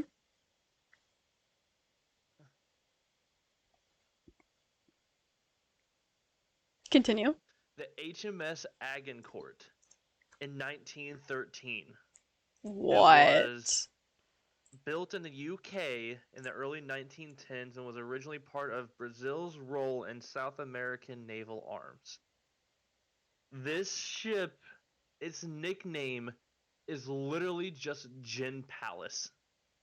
Oh, we're looking into that later. I have so many tabs open. It's just USS and HMS. I can't read the names of the ships anymore. Hi, mister. Oh, I forgot there was a US sub that caused a train derailment. Yes, there was. I don't remember which one that is, but I want to go over that one too. My god. Nevada really was too angry to fucking die. Los.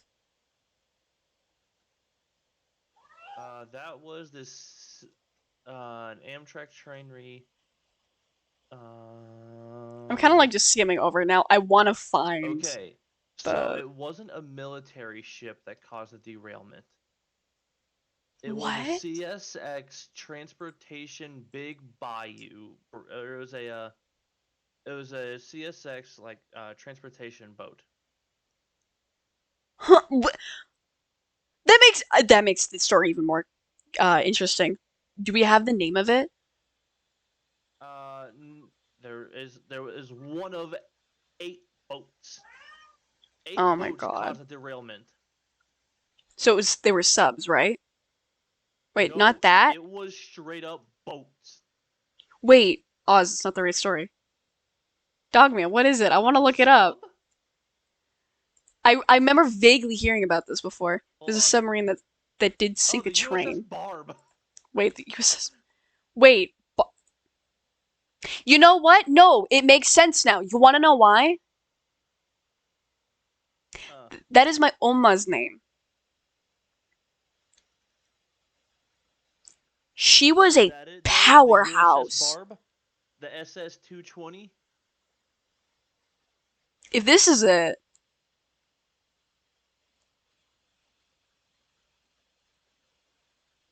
it's gonna be really funny if it is. While doing that, I'm gonna look over the post-war crap. Let's see. But I was surveyed, and at 32 and a half years old, was deemed too old to be kept for the post-war fleet. As a result, she was assigned to be a target ship. I need to find it. Hang on. Okay. If you want to feel sorry for his ship, look up USS William D. Porter, and no one say anything. No. Is it okay? Is it like funny? Feel bad, or like did something terrible happen? Oh yeah, it was use an airdrop weapon to help distinguish the target from surrounding vessels. Nevada was painted a reddish orange. Wait, oh no, it does talk about it, hon. However, even with the highly visible color scheme, the bomb fell about 1,700 yards off target, exploding above the attack transport, killing him instead. Oh Yep. no! Due in part to the mist, Nevada survived. The ship also remained afloat after the second test, Baker, a detonation some 90 feet below the surface of the water, but was damaged and extremely radioactive from the spray. Nevada was later towed to Pearl Harbor and decommissioned. After she was thoroughly examined, Iowa and 2 other vessels used Nevada as practice gunnery target 65 miles southwest of Pearl Harbor on Yup. July 31st. Yup. The ships did not sink Nevada, so she was given a coup de grace with an aerial torpedo hit amidships. What?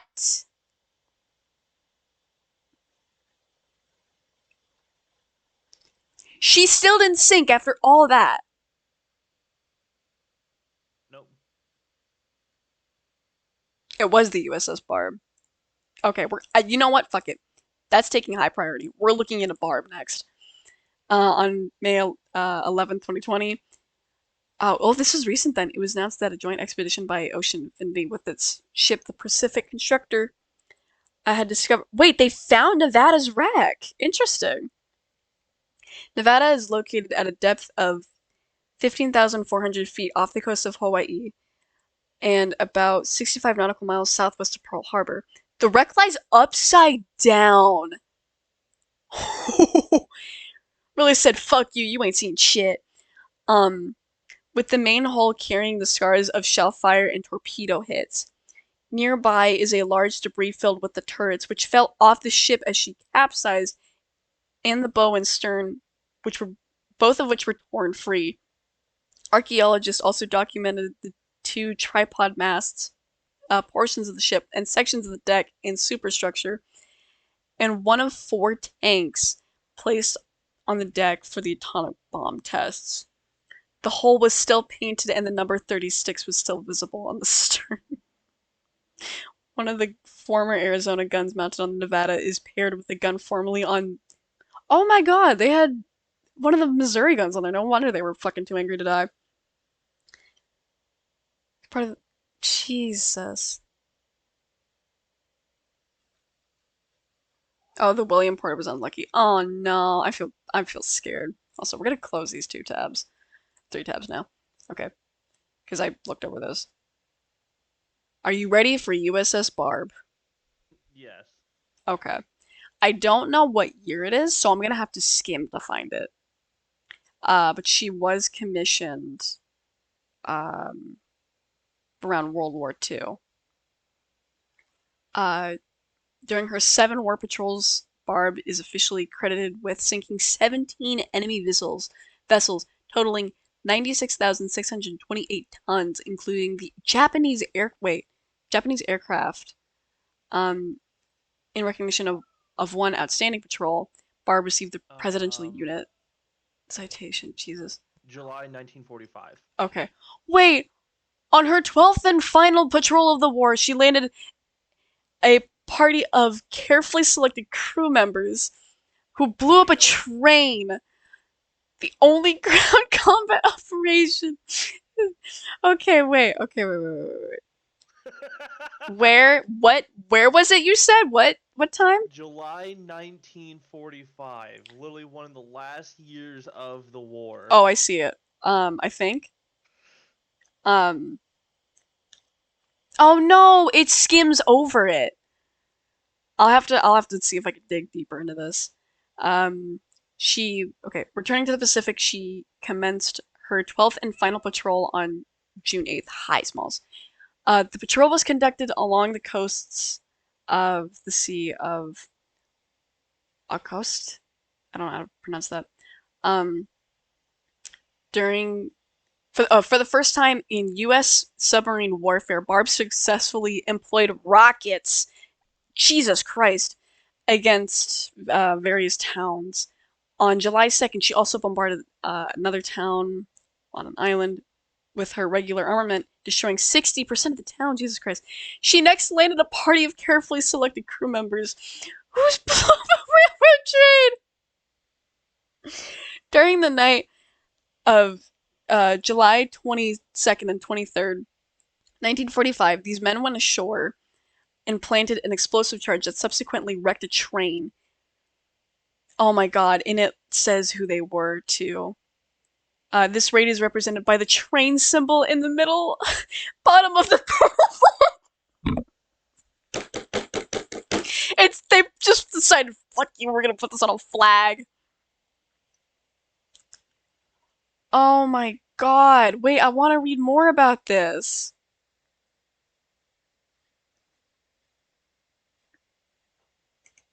You can't just gloss over this.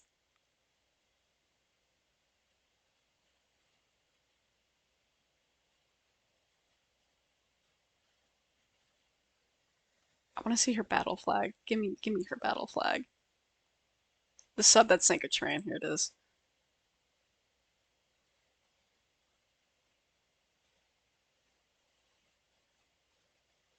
Hi, Smells. Hi. Okay. Ah! What? What are you doing? Eh?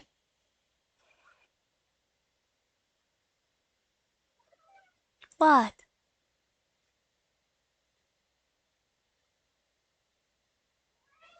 Wuss.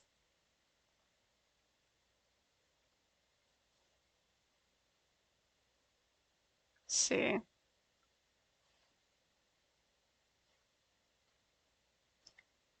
Da, da, da, da, da.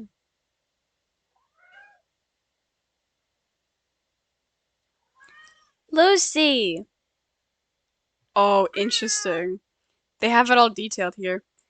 A daring plan. The rail line itself wouldn't be a problem. A shore patrol could. Wait, I think this is actually one of the guys aboard talking about it. Luz.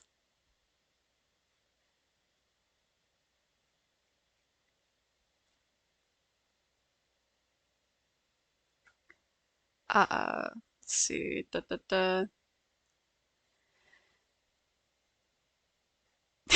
Wait. Okay, wait. Yeah, the rail line itself wouldn't be a problem. A shore's patrol could go ashore and cover the dark under cover of darkness to plant the explosives. One of the sub's 55-pound scuttling charges. But this early morning, Lucky Flucky and his officers were puzzling over how they could blow up not only the trails, but one of the frequent trains that shuttled uh, supplies to equip the Japanese war machine. Such a daring feat could handicap the enemy's war efforts for several days, a week, perhaps longer. It was a crazy idea. Uh, just a kind of operation, quote unquote, Lucky Flucky had become famous or infamous for. This became the problem: how to detonate the charge at the moment the train passed without endangering the life of a shore party. Problem? Not on, wait, problem not on Commander Flucky's ship. His philosophy has always been, we don't have problems, only solutions. Oh my god. Wuss. Man was fucking insane. Actually.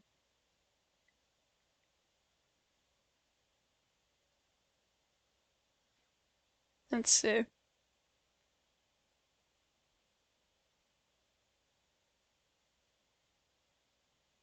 Wait, hold the fuck on. Solutions, if you don't look for them, you'll never find them, and even then, sometimes they could arrive in the most unusual fashion. Um, Instead of having a crewman on shore to trigger the explosives to blow both rail and a passing train, why not let the train blow itself up? Billy Hatfield was excitedly explaining how he had cracked nuts on the railroad track as a kid, placing the nuts between two ties to the sagging under of the rail under the weight of a train would break them open. Just like cracking walnuts, he explained. To complete the circuit, detonating the 55-pound charge, we hook a micro switch between two ties. We don't set them off, the train does. Oh my fucking god.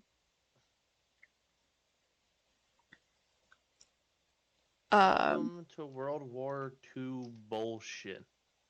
I'm loving this. Um, let's see.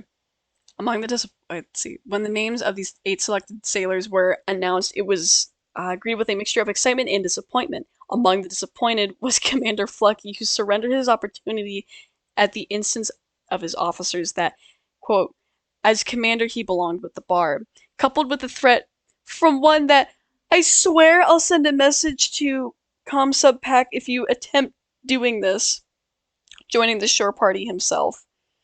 Even a Japanese POW being held on the Barb wanted to go, which is a prisoner of war, promising not to try to escape. He was like, let me fuck him over. Oh my god, that's funny. I wonder if he actually went.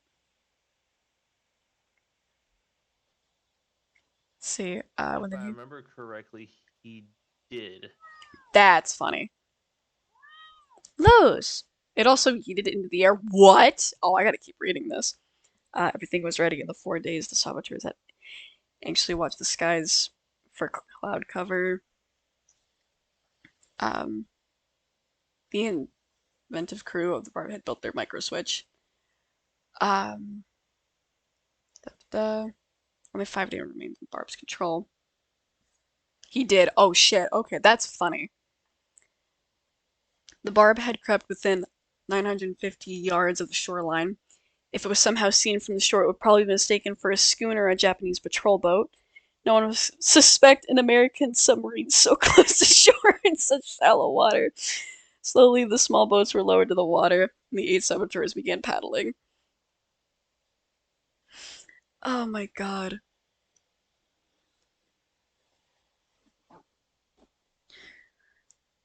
Let's see. 3 men were posted as guards. The Barb's. So they climbed the ladder. Oh my god, he snuck past. He pulled a fucking Skyrim and walked past sleeping people. What was that? Must have been the wind. Literally. When at last it had passed, the brave and nervous sailors protected themselves. Keep their tasks. Alright,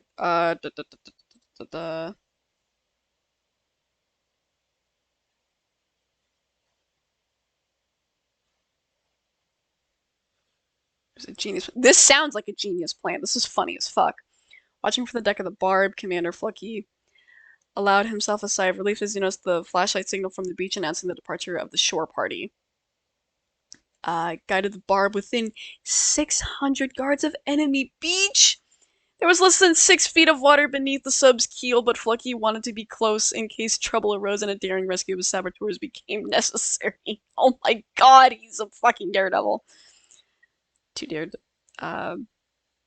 Wait, oh no. Kept another trainer coming along tracks. Grabbed a megaphone and yelled through the night. Paddle like the devil, knowing full well that they wouldn't reach the bar before the train hit the micro switch. Oh my god. Here we go. 1:47 a.m. The darkness was shattered by a brilliant light and a roar of explosion. The boilers and locomotive blew, shattering pieces of the engine, blowing 200 feet in the air. Behind it, the cars began to accordion into each other, bursting into flame and adding to the magnificent firework display. 5 minutes later, the saboteurs were lifted to the deck by their exuberant comrades as the Barb turned to slip back to safer waters. Moving at only 2 knots, it would be a while before the Barb was into waters deep enough to allow it to submerge. Oh my god. Uh, Lucky Flucky's voice came over the intercom. All hands below deck not absolutely need to maneuver the ship have permission to come up topside. He didn't have to repeat the invitation. Hatches sprang open as proud sailors of the Barb gathered on her decks to proudly watch this distant fireworks display. The Barb had sunk a Japanese train. What the fuck? How? Oh my god, I see it. I see the train line. That's funny. Oh my god.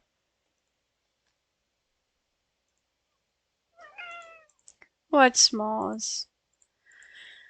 Holy shit.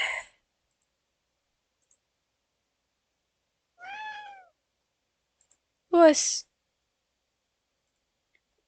What you He was ring? like, hey, pay attention to me. Yo, Stinky. Don't you look at me like that. What you looking at? What you looking at, Willis? Oh my god, this is fucking amazing. If you bite me, I swear to god. That is fucking funny. So I need to look up Johnson. I have Johnson here.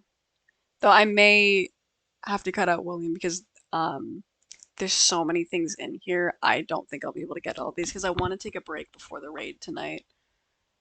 Or actually, what time is that at? In an hour and 15 minutes.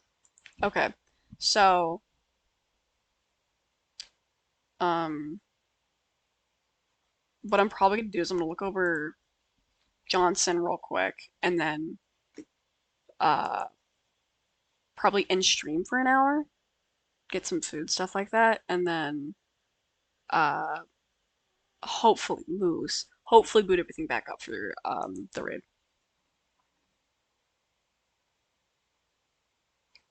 So, 2 in 1 day stream.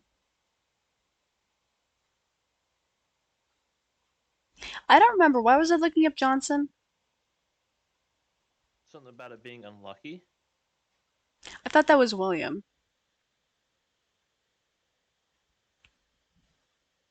William departed in part 2. I'm gonna be raiding later, unfortunately, Clown. Or Chaos, I don't know.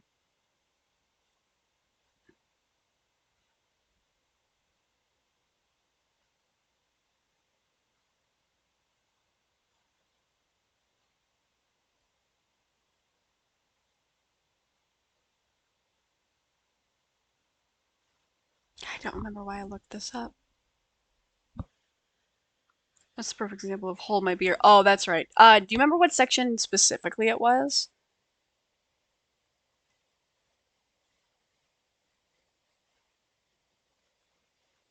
Because I am a little bit hungry. I would like to get some food.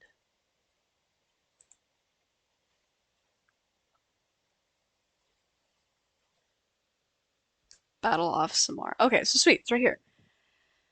Alright. Dispatch 3 fleets, cut off. Strike ground forces.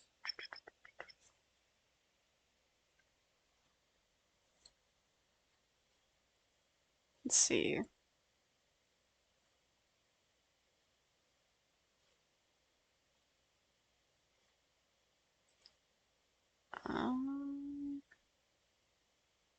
Holy shit. At 7:10, Johnson began firing upon the heavy cruiser, leading to a column of cruisers as she sailed into the 18,000-yard range of the Johnston 5's main battery.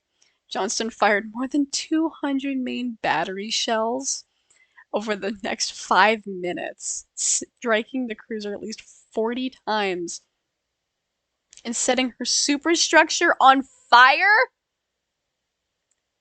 And then, having closed to 10,000 yards, she fired all 10 of her torpedoes and then turned to hide in her own smoke.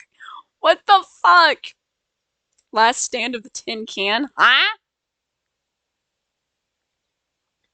Oh my god. One of the torpedoes blew off the bow of the fucking heavy cruiser. Wait, what the fuck?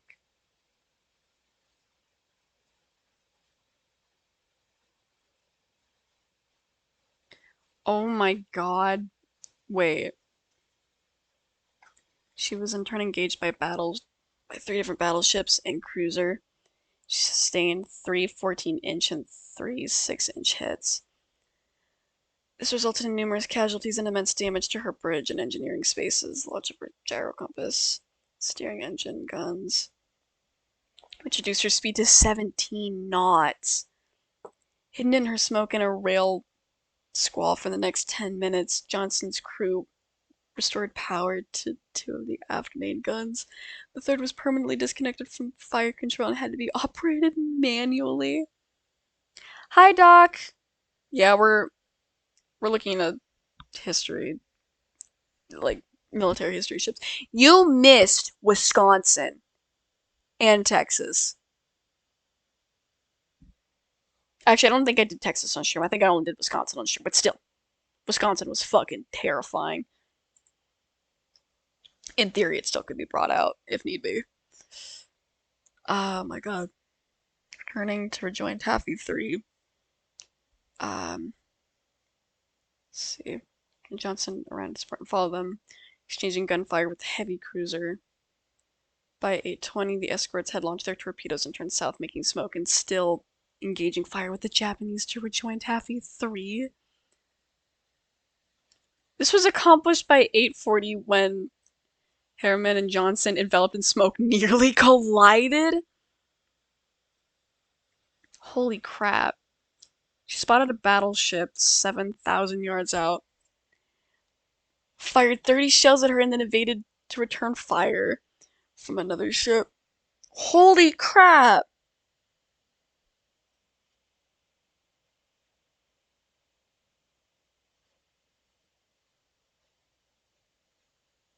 She's just going down swinging.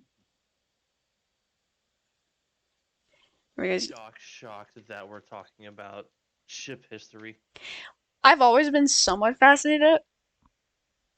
And I'm just a war nerd. Yeah. I will say though, this did kick off because of the Queen Mary. Hour and a half discussion about the Queen Mary that proceeded to turn into, hey, let's stream talking about fucking ships. Ships. After I told the Birb about a certain warship, and they started looking into it, and I was like, yeah, no, we gotta start looking into all these. Yeah. Hi, Smalls. God, she's still going. Johnson engaged the entire squadron, opened firing.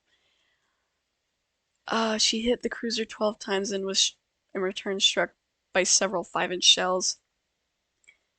In response,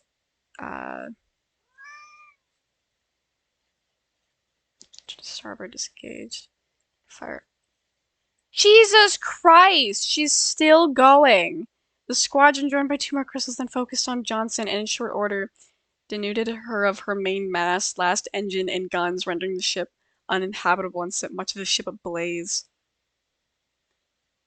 They abandoned ship, and at 10:10, Johnson rolled over and sank.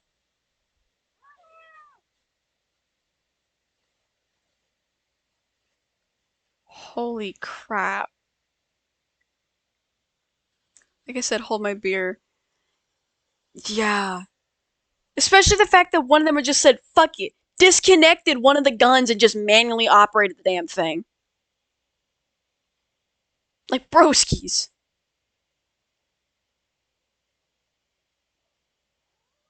Was. Hyperfocus time. Yeah. Yeah. Because the Queen Mary turned into looking into both the White Star Line and the Cunard Line ship logs, which those are funny if you guys have ever looked into that. My favorite personally is the White Star Line all the way down here, which is Pittsburgh.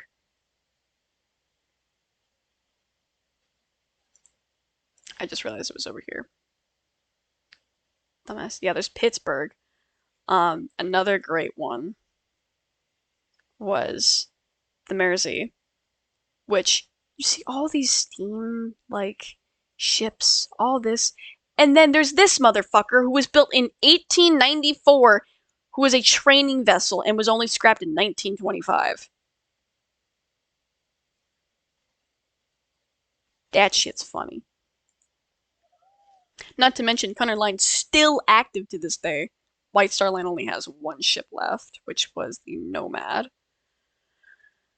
Which I believe, if I can find the goddamn thing, but yeah, the Nomadic. It's the only existing White Star Line vessel, and the White Star Line is basically inactive as a whole. With the Cunard Line having 3 ships active and a 4th one on the way. It's supposed to be active as of May next year. Also, I'd like to note my favorite part about the Cunard Line: their first ever ship that they built was named the Unicorn.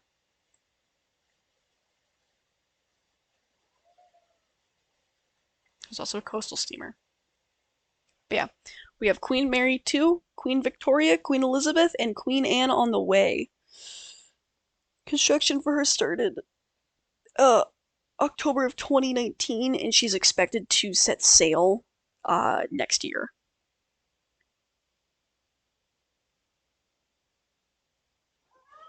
Hi, Smalls. But as you can see, Queen Mary II, Queen Victoria, and Queen Elizabeth are all in service. Hi, Smalls. With Queen Mary the first being docked in Long Beach, California, and is open to the public. I've actually stayed on that ship. It is quite interesting. Which, I'm going to briefly go into the Queen Mary before I go.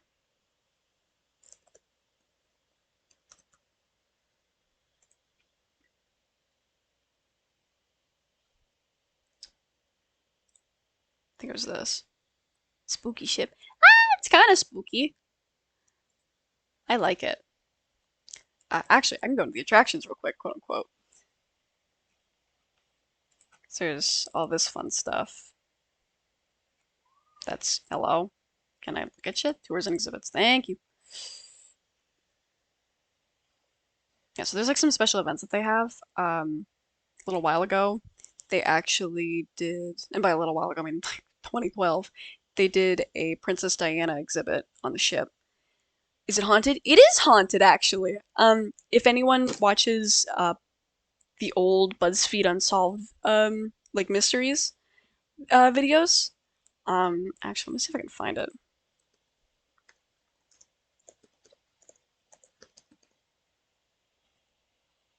Unsolved. They actually did a whole episode on the Queen Mary. They actually stayed on the Queen Mary. Here it is, the haunted decks of the Queen Mary. It is a haunted ship. I don't remember which room it is, but there is a room that is booked, I believe, a couple years in advance if you want to stay in it. And I was trying to see if I could find it. Yeah, haunted encounters.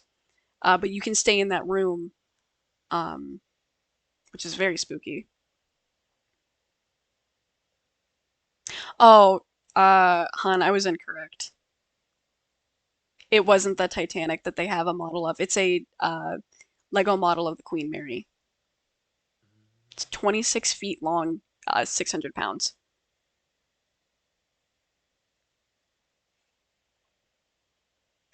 Uh, I'm trying to find, because I want to find the information about the like spooky shit. Yes, it is very haunted. I've actually had a few supernatural encounters myself. Wait, see how the Queen Mary measures up to the Titanic? Wait, they compared the Queen Mary and the Titanic. Holy shit, the Queen Mary's bigger.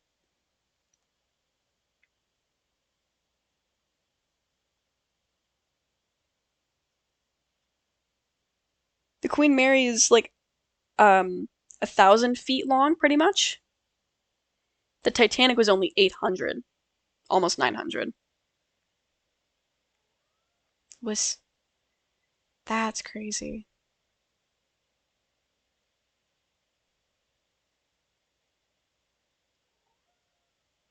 As well as it has more decks.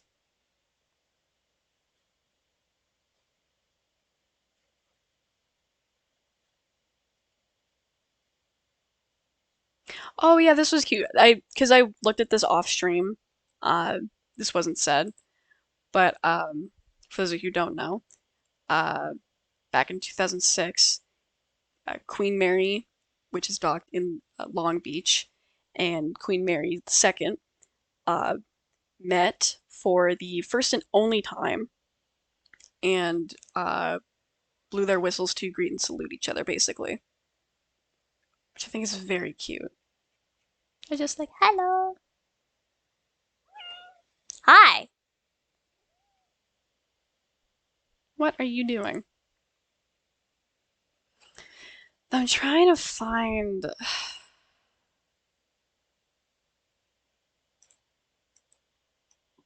I want to find like the haunted information. Haunted room. Because there's a haunted room on the Queen Mary. Oh my god, I forgot about this. So, Han, I didn't tell you this earlier. The ship is reportedly haunted by over 100 spirits, some of whom died on board in accidents, drownings, or poisonings. The ship has been voted into the top 10 most haunted places in America by Time magazines and the world's most haunted ship. Found the stateroom. Its most infamous haunted spot is stateroom B340, where paranormal activity is so frequent and intense that some crew members even refuse to go inside. The engine room, 50 feet below the water level, is also a hotbed for paranormal activity. I just. No, dog man! Ah, yes. Just two ships blowing each other. Nothing to see here. Fuck off. Meow. Meow. What? Don't you pet me, weirdo.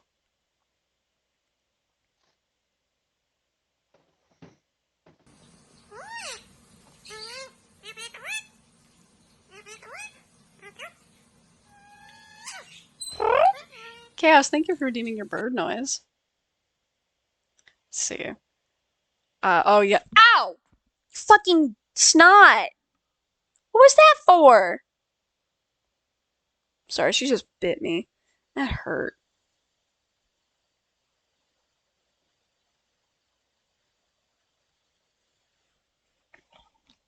Yeah, because I think this article was written back when it was closed. Yeah. I think it recently reopened. Um, let's see. Where's the fun shit?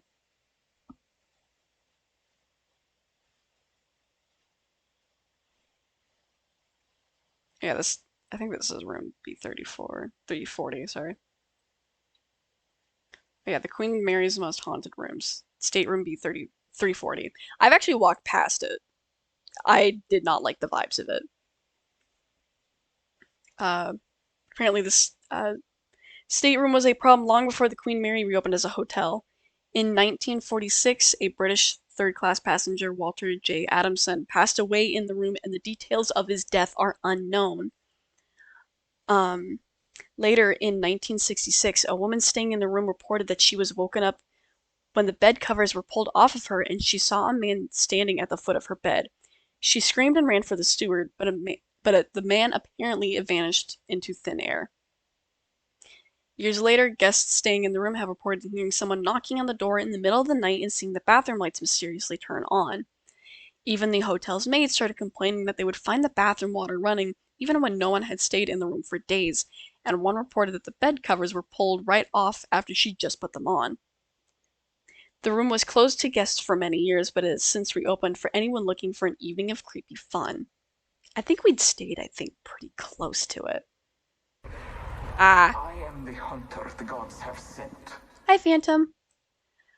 In 1989, two women were sent to clean the Mauritania room, which is a lounge room, for a VIP reception.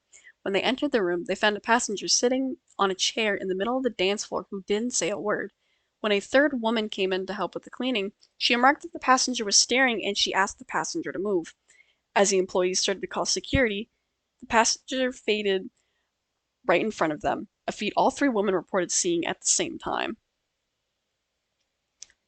Stream goes good, Phantom. Just looking at briefly some hauntings of the Queen Mary before I pop off for a little bit and get some food.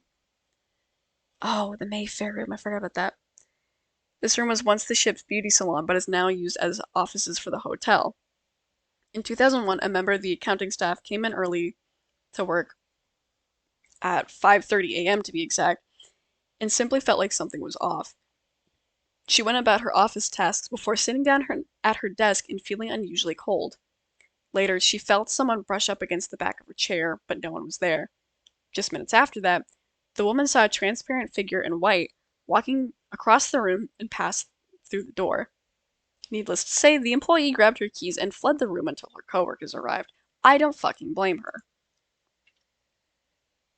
Oh, here it is, the first class swimming pool. That's what I was telling you about.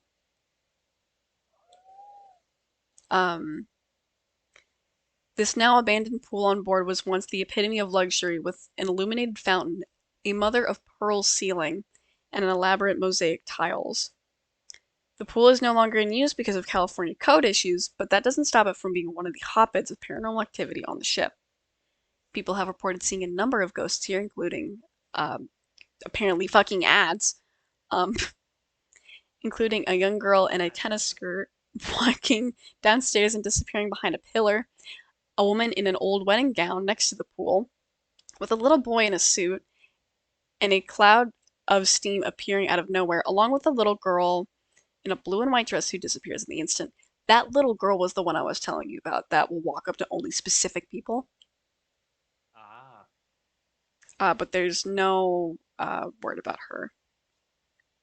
Boiler Room 4. Some people have reported seeing a little girl in this area, sometimes sucking her thumb and sometimes with a doll in hand.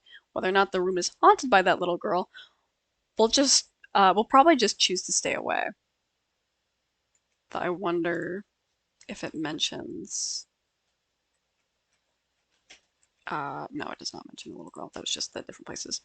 Hatch door 13. That's the motherfucker that I was telling you about as well. That I saw the handprint. This hatch door is known as the Shaft Alley and is the site of a gruesome accident that saw a crewman crushed to death. One night in 1966, the watertight doors in the engine and boiler rooms were ordered to be closed. About 5 minutes later, an 18-year-old crew member from Yorkshire was found crushed in the door of hatch 13, trapped with his arms pinned to his sides. While the man was freed and carried to the hospital ward, it was too late. He was showing signs of crushing injury on his arms, chest, and pelvis and was bleeding from his nose. He was injected with morphine but died shortly afterwards. His ghost is regularly seen in the area now, with people reporting the sound of someone running behind them and whistling. Others have possibly made contact with the doomed crewmen, noticing spots of grease that looked like fingerprints on their faces. That was another one. Some have seen a figure of a bearded man in blue overalls that looks just like the man who died out of the corner of their eyes. And several others have said that they saw an engineer wandering the hallways asking if guests had seen his wrench. But when they went back to find him, he had disappeared.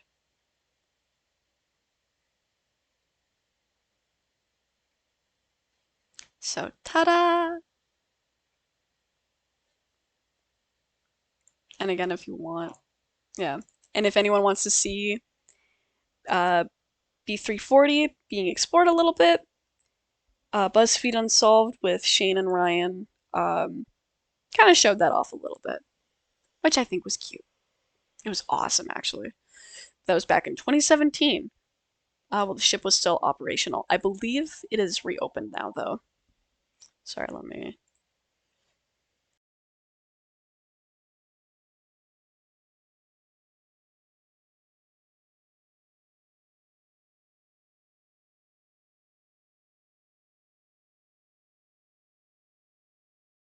Sorry, family was calling.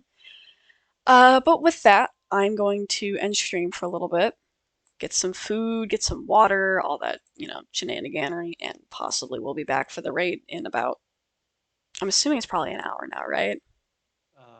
50 minutes. Fuck. Okay. Well, whatever.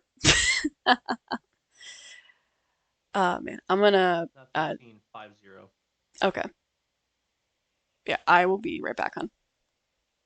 Okay. I'd love to get involved with the next history stream. I don't know when that'll be. This was kind of an impromptu thing, but if we do that, I will definitely let you know. But with that, I will have to let you guys go. Like I said, I will possibly be back in 50 minutes. That depends if my tech's deciding to work today. But I thank you all for joining me on this impromptu stream. I know it's out of my regular, but I enjoyed it. I think it was pretty fun. But yeah, thank you for stopping by. It was actually pretty fun seeing all this stuff and sharing it with you guys, as well as learning some new stuff from you guys, like the sub that sunk a fucking train and the ship that was too angry to goddamn die. But with that, I wish you all a good morning, noon, or night, wherever you may be. Like I said, I will see you again in 50 minutes, hopefully. If not, I will probably send out an announcement saying otherwise. Make sure you're taking care of yourself, you're hydrated, and you're eating. If I find out you're not, I will bust down your door and make sure you are, because I care about you guys. And yeah, see you in a bit, dog man. If I'm not back, be sure to go check out Canadian Doge. He will actually be streaming it. He's our wonderful, wonderful clan leader in Destiny. And yeah, with that, I bid you all adieu. And I will see you in the next adventure. Probably in 50 minutes. Alright. Bye bye!